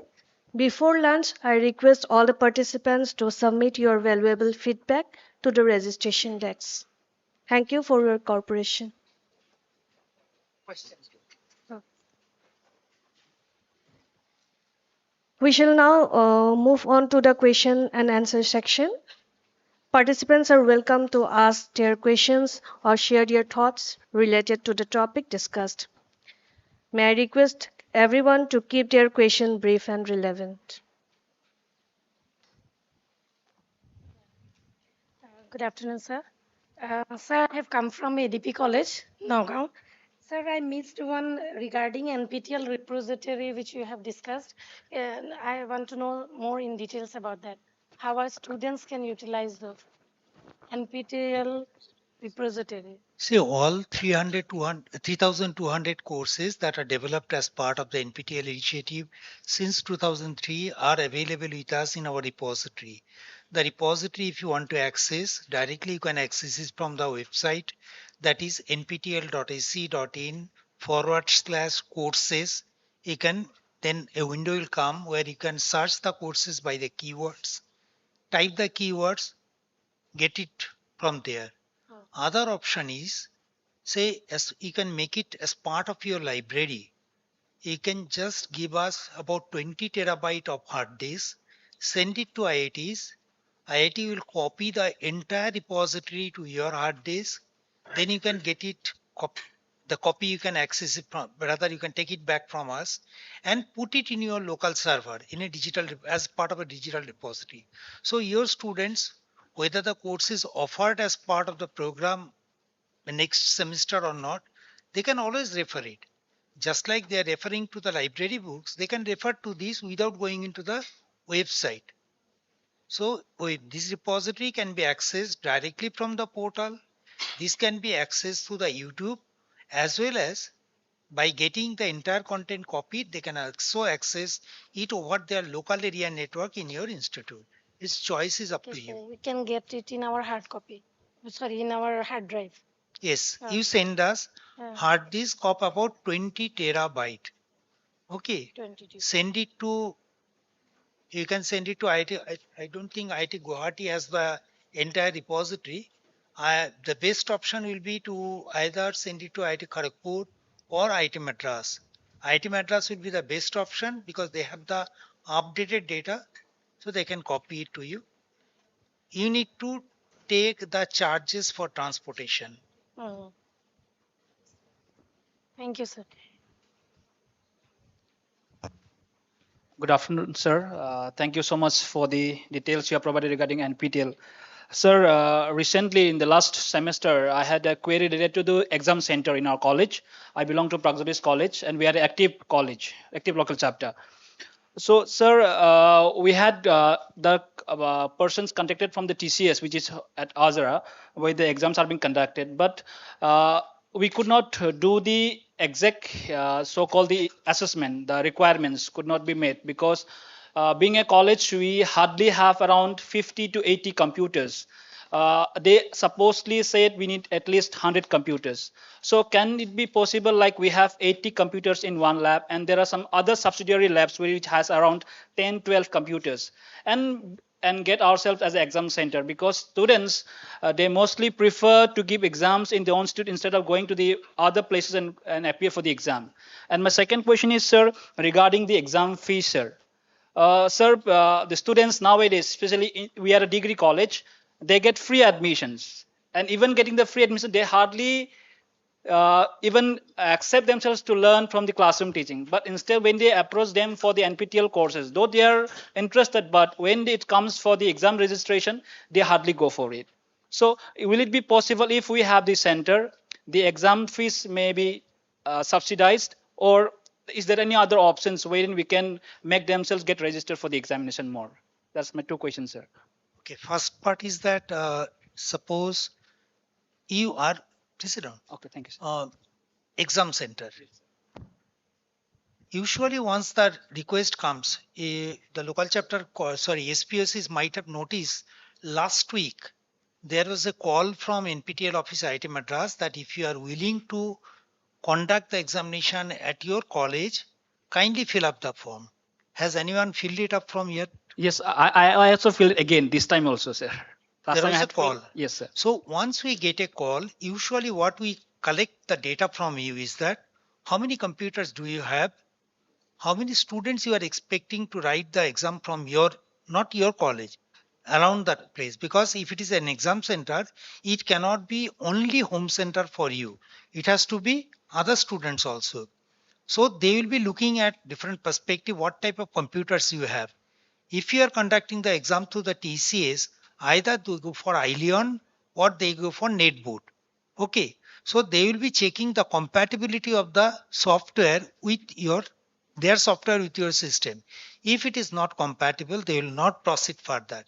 In that case, we are unable to actually approve your center. Other option is some other college was saying they have got 3,000 people. Okay, in that case, it is possible that we can bypass TCS if there is a bulk number, because in that case, we will conduct the examination ourselves without involving TCS. That means team from IIT Guwahati will go there just to ensure the exams are conducted in a free and fair manner. And for using your resources, it will be internet based examination. It will be conducted by IIT. Guwahati will be the coordinating body. They will be looking at the infrastructure and all. And the institute will have the benefit that student can write it there. Our team will ensure the fairness, and the college, just because they are offering their resources, the college also will get paid for all their services that they are doing. Like per computer will pay you, whatever manpowers, invigilators, every charges will be paid to you. This is one part. Second part is your exam fee waiver. The exam fee has been decided as 1000 rupees in 2014 when GST concept was not there. Now later on GST was implied. So you can just imagine substantial amount goes from here. And since it is done through an outsource agency, TCS, we need to pay them a huge amount for conducting the examination. So what we do to give the say some subsidy to the students, we contact our CSR partners, collect the fund, and if your college is having good number of economically weaker section students, you can recommend their names for fee waiver and you get 50% fee. All right, that is what we can do. But beyond that, even if there are 10,000 students writing the exam from your college, will not be able to reduce that number because this is as per the peak approved norms. And this has been going on since 2014 without increasing. Rather, GST came and took some part of that. So it's on a, you can say whatever we collect from you, that goes in completing the examination process itself. Thank you, sir. Sir, one last question, sir. Some of our faculties, especially from the linguistic part, like the local language, like Assamese, Bengali, so some of the faculties are interested to develop some MOOCs courses. So will it be possible that we can use the studio, the MOOC studio available, I suppose, in IIT Guwahati, because we do not have the access to that of limit. So will it be possible from the NPTEL end, can you provide us that exposure? See, each of the IITs, say for IIT Guwahati, they have 3 or 4 studios. And these studios not only are used for the NPTEL recordings, but as Sir was pointing out, there are multiple online programs, outreach programs going on round the year. So these studios are extensively busy for accommodating the institutional requirement. So there is hardly any opportunity for the institute, possibly Sir can echo that one, hardly any opportunity to give you access to use these resources because too many activities, not NPTEL, NPTEL Gyan, and you have learned about that online programs, the undergraduate, postgraduate, it's difficult. Okay. But there are many, say, softwares these days. OBS. Okay, you can use OBS. It's a pretty good quality recording and the editing is also fantastic. Many of the faculty members, particularly say like IIT Mandi, IIT Ropar, they are the newer IITs. They do not have the infrastructure that older IITs have. But their faculties are recording good quality things using softwares. So if the faculty is using not chalk and talk, but using PowerPoint slides, very good quality recording can be done using softwares also. That can be explored. Okay, thank you, sir. Hello, sir. I have a question regarding the course. Suppose a student has completed all the assignment, successfully submitted all the weekly assignments, but after that he could not appear for the examination. Then what will happen to that kind of student? And what is the count of rerun of a course? And will the assignments that he have submitted this earlier semester can be considered in the next semester for certification? Yes, we allow that. Suppose a student submitted all the assignments. Again, in the rerun mode, next semester, the candidate wants to write. The candidate will have 2 options. Either he or she can take the scores from the previous assignments or can write it. We would prefer the student to take the current assignments. Okay, that option is given. Option is given, but what I would suggest or NPTEL would suggest the student should take this thing because then it will be refreshing. He has already studied. He can submit that assignment and get a good score and proceed further. But options are there definitely. Okay, thank you, sir. I think so. Good afternoon, sir. Myself Meenakshi Gogoi, professor from the Department of Computer Science Engineering, Girijananda Chaudhary University. Sir, I have a request regarding the timeline. This time, for the first set of papers. We have seen the courses starting from 20th of July till 27th of July. That period is the vacation period for our students. They are going internship and all. So the personal level, we cannot inform the student to take the which elective paper they will take. If it can be extended up to first week of August, it will be very beneficial for us. Thank you. Okay. Ma'am, 20th July is the starting of the course. Yes, sir. 27th. Enrollment process continues till 27th of July. That is 1 week into the course. But the enrollment process will start not on 20th July. It will start within a week. So if your students are available in the month of June, are they available? No, sir, because means exam and by 15th of June around they are going for internship like 15th of June yes. they are available, na? Yes, sir. Sir has also shown where you can see what are the list of courses. I have also shown nptel.ac.in/semester. Yes. You get on your left hand side semester information, click there and you will get the complete list of downloadable Excel sheet where you have got all key timelines as well as list of courses. Download that. Right now you can select which are the courses you want to recommend for a particular group of students. Now we are still 1 week ahead of closer of this month. Once you have decided which course should be approved for the next semester students, immediately say within 7-10 days, if you can decide on that before they leave by mid-June, they can enroll. It should not take more than 5 minutes to enroll in a course. They can enroll and go. Actually, it happens, but sometimes what happened, choice of electives we are preferring. It happens this time. It happens to our PhD scholars time. That what happened the last 2025. One scholar from multidisciplinary field. I have given him data science for engineers that course. It was that admission was within the period, so it was very good. But this time that new scholars have missed that opportunity because our admission was late. Because it happens sometimes we suffer.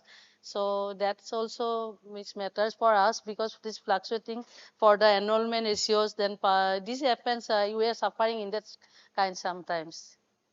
And we are actively from engineering college time 2019 as a local chapter. Now as a university local chapter spoke I am working, and we have been there. I am continuing my these courses also, and but trying to be not a good local chapter sometimes. So we are lagging. So your help we will need, sir. We will ask to this. Sir, Yes, ma'am, sir. IIT Not only you, both all that is. I IIT will Guwahati team is the nearest point. You can always reach out to them. Sir has already given sir, 2 ma'am. email IDs. From You can reach out to them. In case they find it difficult to resolve it, they will escalate it to the appropriate authorities so that your issues are taken care of. Okay. All right, ma'am.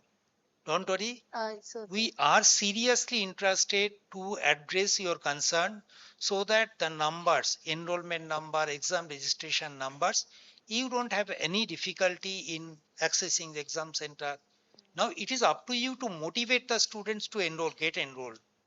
Okay, we can at best reach out to the vice chancellors or controller of exam so that if the courses are still not approved for credit transfer, now that this phase we will move forward. I will there you can possibly connect Guwahati office with the concerned official so that they can talk to them and take the process. We are lagging this phase as a university. We will try. Earlier, when we are in ASTU, that time we have credit transfer from ASTU. Our students were enrolling, and we have a good number of students, and that students are also getting the rebate for their fees from the COVID period time. These students are under me, and now ma'am also both are doing. Okay. No, we'll take care of, ma'am. Thank you, sir. Ma'am. Good afternoon, sir. Thank you for the session. Myself, Nitishman from Assam Engineering College. So I had two questions, sir. So the first question is regarding the conference support for faculty members of the local chapter. So, sir, I would like to know what is the process for getting this? And the second question is, sir, I have joined Assam Engineering College in the year 2025 after my master's. Okay, so I am planning for joining the PhD program. So the thing that I wanted to ask you is, I have done a lot of NPTEL courses till now. So is there a process for me to take these credits when I join the PhD program, or in some sense, is there a way that I can relieve the course requirement at the colleges where I enroll for the PhD using this NPTEL credits, sir? First part I will answer. Second part I will request sir or sir to answer because that is more of academic in nature. First part you asked about conference support. Conference support is given to the faculty members if, please sit down.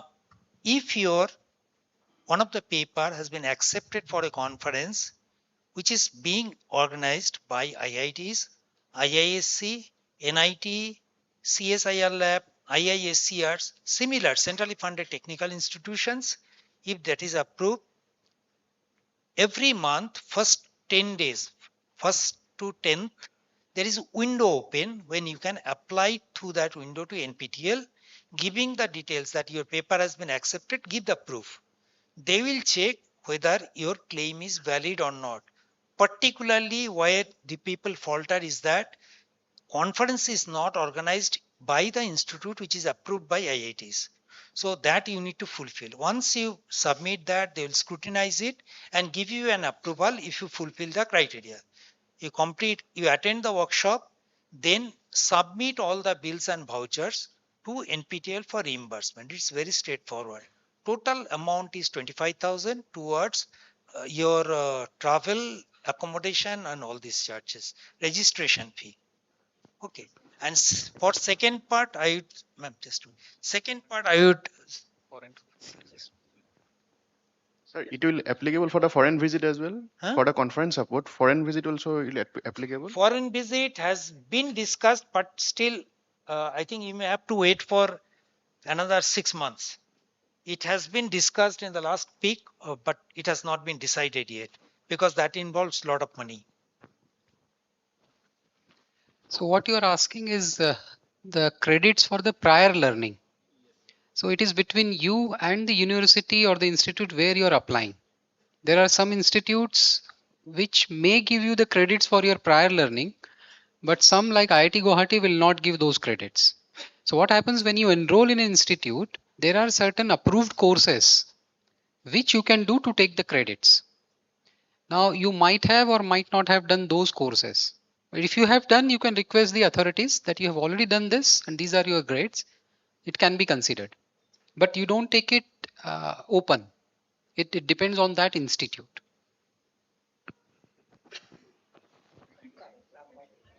I have.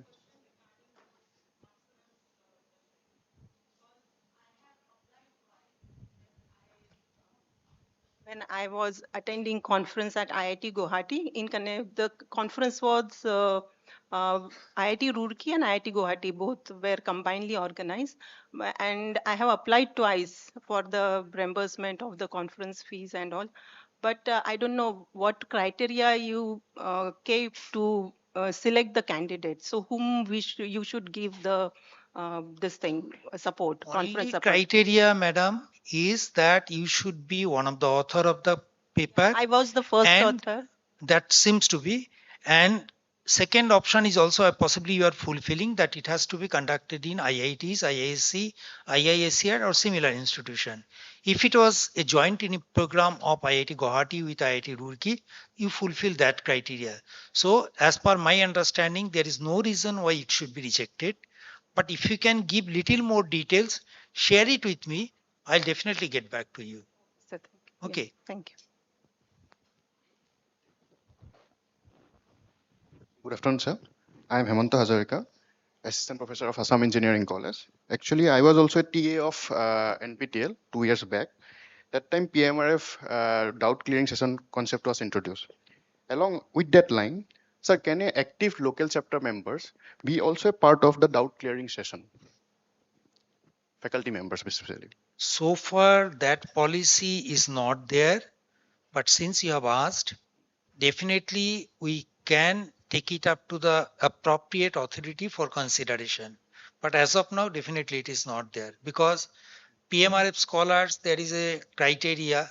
Active local chapter means just your college has 25 students who have written the exam, and out of that 13 students have successfully completed. Okay, but the session will be conducted by someone else.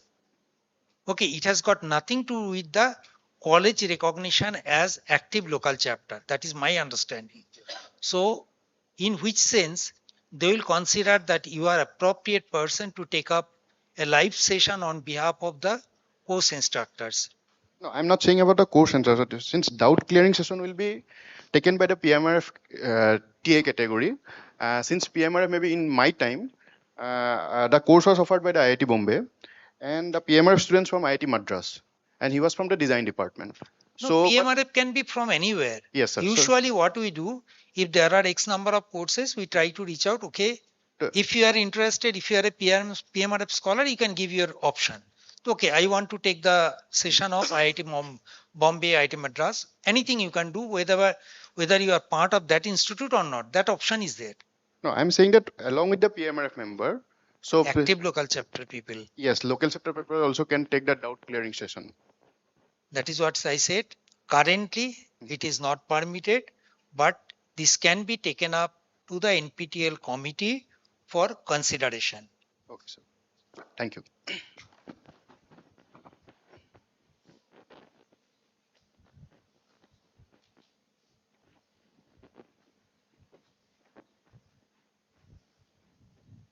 Hello, sir. Sir, thank you for the session. I am from Teacher Training Institution, that is B.Ed College. My question is, sir, is Teacher Training Institution eligible for the local chapter of NPTEL? Yes, why not? Yes. Any institute, Okay. even medical colleges, art science colleges, law colleges, everyone is local chapter. So there is no hurdle that you are a teacher's training college because there are many courses which are actually given for you. See, NITTR, National Institute of Technical Teachers Training and Research, they primarily focus for the courses like BLEA, DLEA type of courses. Okay. And for them, local chapter is NPTEL local chapter only. Once you become a local chapter of NPTEL, you become a local chapter of SWAYAM. And whether you are taking the course from NPTEL or NITTR or any other coordinator, you will have the same form to fill up. If you select a student or faculty, they will ask you, are you from a local chapter? And you have to select the same local chapter. So there is no problem in joining as local chapter. Okay, thank you, sir. Actually, we every time we are discussing the theoretical part of this NPTEL or SIAM, but there is no practical practices in our institutions or most of the teacher training institution. That's why I'm asking the. I'm only participant from the teacher training institution, I guess. So most of the participants are from the degree colleges, I guess. Thank you, sir. Thank you.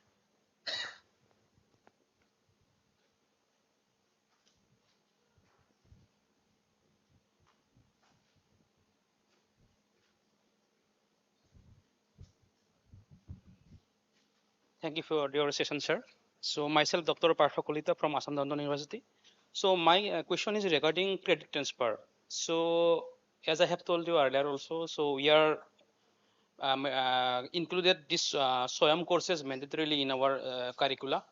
So this time we are having almost 3,000 plus students enrolled, and we have a exam center in our university. So locally we are conducting the exam. The thing is that we are not getting certificate. That is the main issue by the students. And my university is almost around 60 kilometers to the center. That is the issue. So we are transferring the credit to the transcript. Next thing is that one problem we are getting is if some of the student fails, what will be the next thing what we have to do? That is what there was a separate slide we discussed. Since yours is an university, suppose a student fails in the program, and many of the regular NPTEL courses are also offered through the NPTEL Plus. NPTEL Plus gives you a flexibility that you can join at any point of time. So if the student has completed all the assignments and at least getting 40% from that average assignment score, but only failed in the final exam. Okay. In that case, the student can check whether that particular course is available in the NPTEL Plus. If so, they can just pay the exam fee. Regular NPTEL exam fee is 1000 rupees. Yes. But here it is 1500. Exam will be conducted usually on weekends. They can write it in a remote proctored manner from the comfort of their home. It will be remote proctoring. They can write the exam, and if they successfully complete it, one chance only, within 6 months, then they will be getting a certificate not in the NPTEL format, but in the NPTEL Plus format. That format has to be accepted by the university as a substitute for that. If that is accepted, fine. That was approved, I said. Thank you, sir. That corner.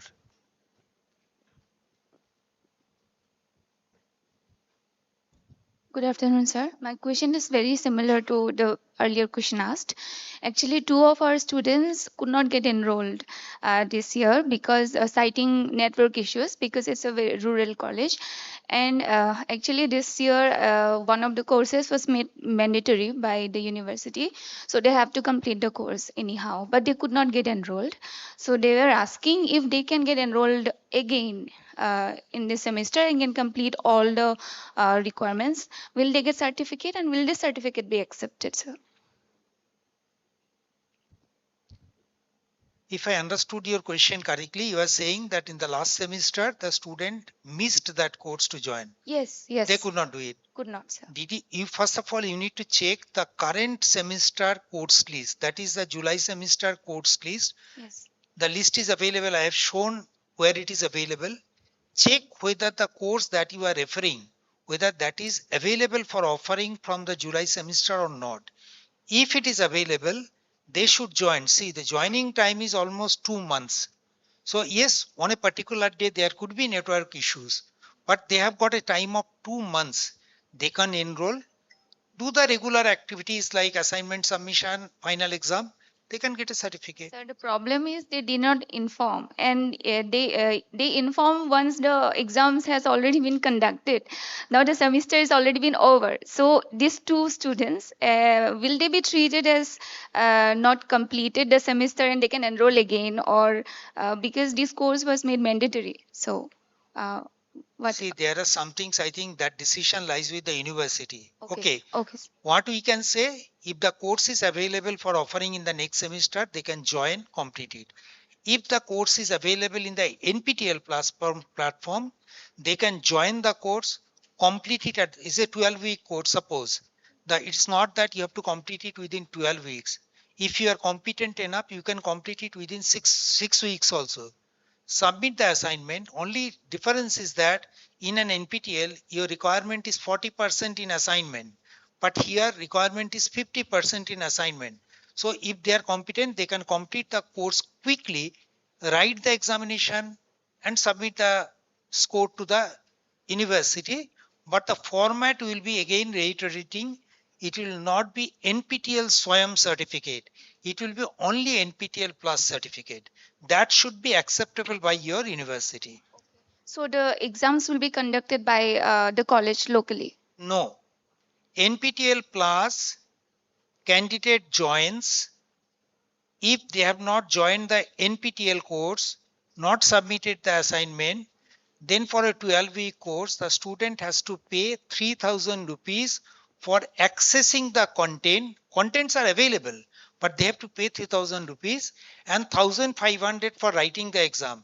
So the total amount payable is 4,500. They pays the amount, completes the course with assignment and final exam in a remote proctored manner. They get a certificate from NPTEL Plus. Not regular certificate will have a SWAYAM logo. This certificate will not have SWAYAM logo. Okay. If that certificate is acceptable and students are willing to pay 4,500 from their side, please go ahead.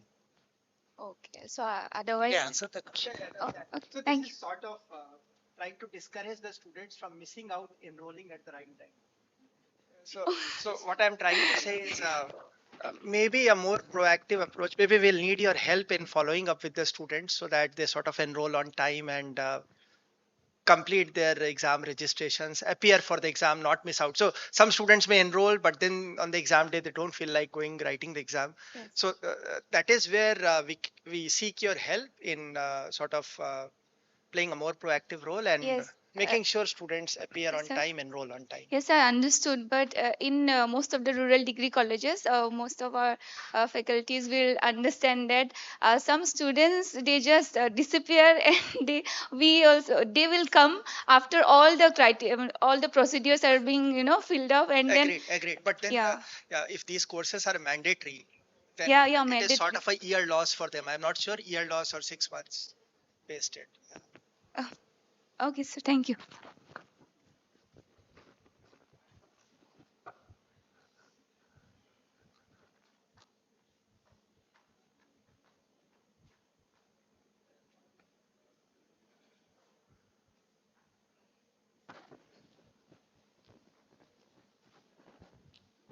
Hello, sir. Thank you for the this awareness program. This I have attended another lecture in Bongaigaon, so I have met you there. So my question is there. Can you elaborate about the Swayam Plus portal? So some of the courses our students have got there in Swayam Plus, and about the Probotak technologies. So and you have said about the this fees 1,000 rupees. But Probotok is taking 2,000 rupees. So students are claiming about this. So as a SPOC, I need to answer them. So can you elaborate about these things? Sir? Provartak is IIT Madras program. Possibly that is handled separately. Yes, sir. Yes. Oh, this has got nothing to do with NPTEL. They works independently. Okay, sir. It's not part of NPTEL. And Swayam Plus or Swayam Vertical 2 is primarily for offering the courses by any institute. If they want to offer the course for certification or awarding any degree, they can offer. It's primarily for the industry people to offer the courses from industry. If you just go to Swayam Yes, sir. Vertical 2, These courses are like AI related, most of the cases. this is the emerging area technologies they talk about, and primarily these courses come from the industry. Okay. And because this course was given or it was mandatory from the Guwahati University in the first semester as a skill paper. So that's why the major students from physics, they must take that paper. So the 3 or 4 students have left out. Now they are again registering for that course, maybe this semester. Sir, possibly will not be competent enough to respond to your queries Yes, related to Swayam Plus because we are not connected with them. We are only connected to Swayam Okay. and in particular to NPTEL. Okay. Thank you, sir. Maybe one last question and then we'll break for lunch. Yeah, okay. Thank you, sir. Thank you, sir. Good afternoon, sir.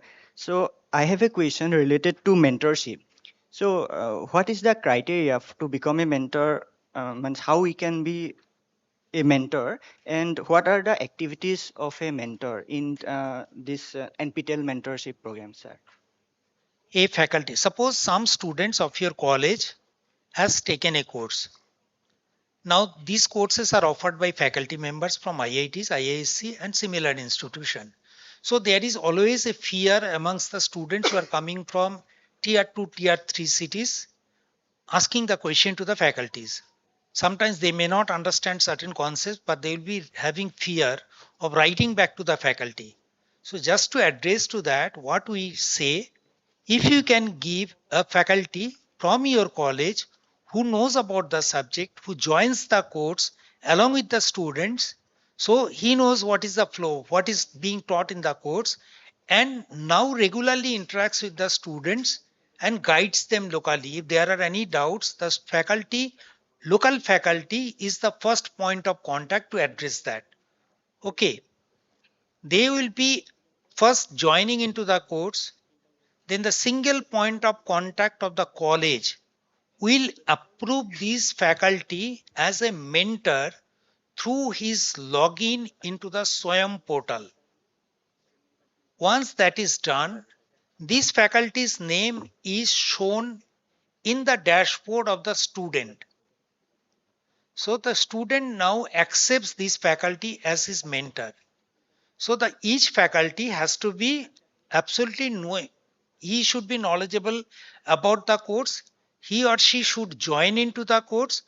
The student should now accept this faculty as his or her mentor. These are the steps. Once these 3 steps are done, then the student's performance is reflected in the dashboard of the mentor faculty. So the mentor faculty will come to know whether the student has submitted the assignment. Out of 100, what is the score? From the score, the faculty will come to know whether he is following the course properly or not. If he or she is getting lesser marks, they can immediately intervene and address his or her concerns. Okay.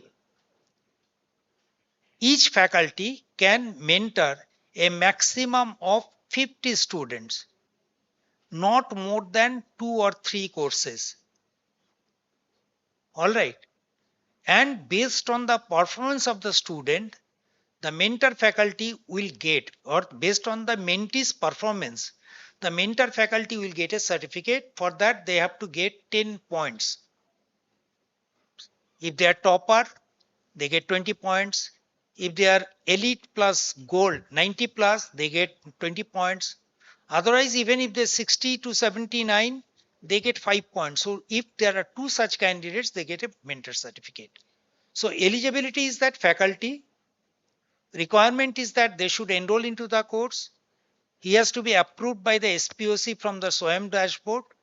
Student has to accept this faculty as his or her mentor.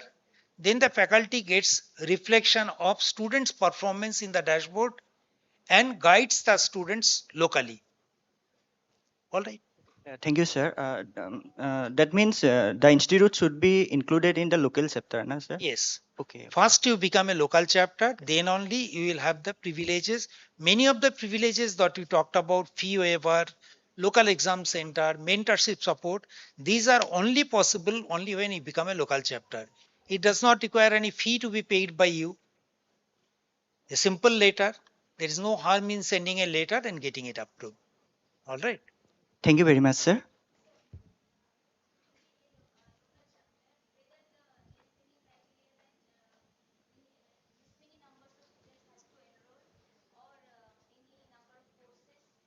Students from one institute have to enroll. Is there anything like that? We wish it should have been. Otherwise, in Assam, we are finding 108 local chapters. Out of that, only 8 local chapters are active local chapters. And 10. Oh, 10. sorry. Sorry. Only 10 are active local chapter. And active local chapter means only 25 students writing the exam and 13 are passing. Yes, sir. So there is no criteria. Okay. Okay. Actually, I am from College of Fisheries Tripura under Central Agriculture University Imphal. So we are not still enrolled into any of the courses. So our students will enroll in the next semester onwards. Most welcome, ma'am. Do write to IIT Guwahati, CET at IIT Guwahati or NPTEL at IIT Guwahati. They will take care of Yes, sir. Thank you. Thank you, sir. Feel free to reach out to us. Thank you all. We have come to the end of today's program. On behalf of the organizing team, I extend my heartfelt gratitude to everyone for your gracious presence, active participation, and valuable support in making this event a success. We sincerely thank our esteemed speakers, guests, and all participants for their time and contribution. I now cordially invite everyone to join us for lunch. Thank you once again and have a wonderful day ahead.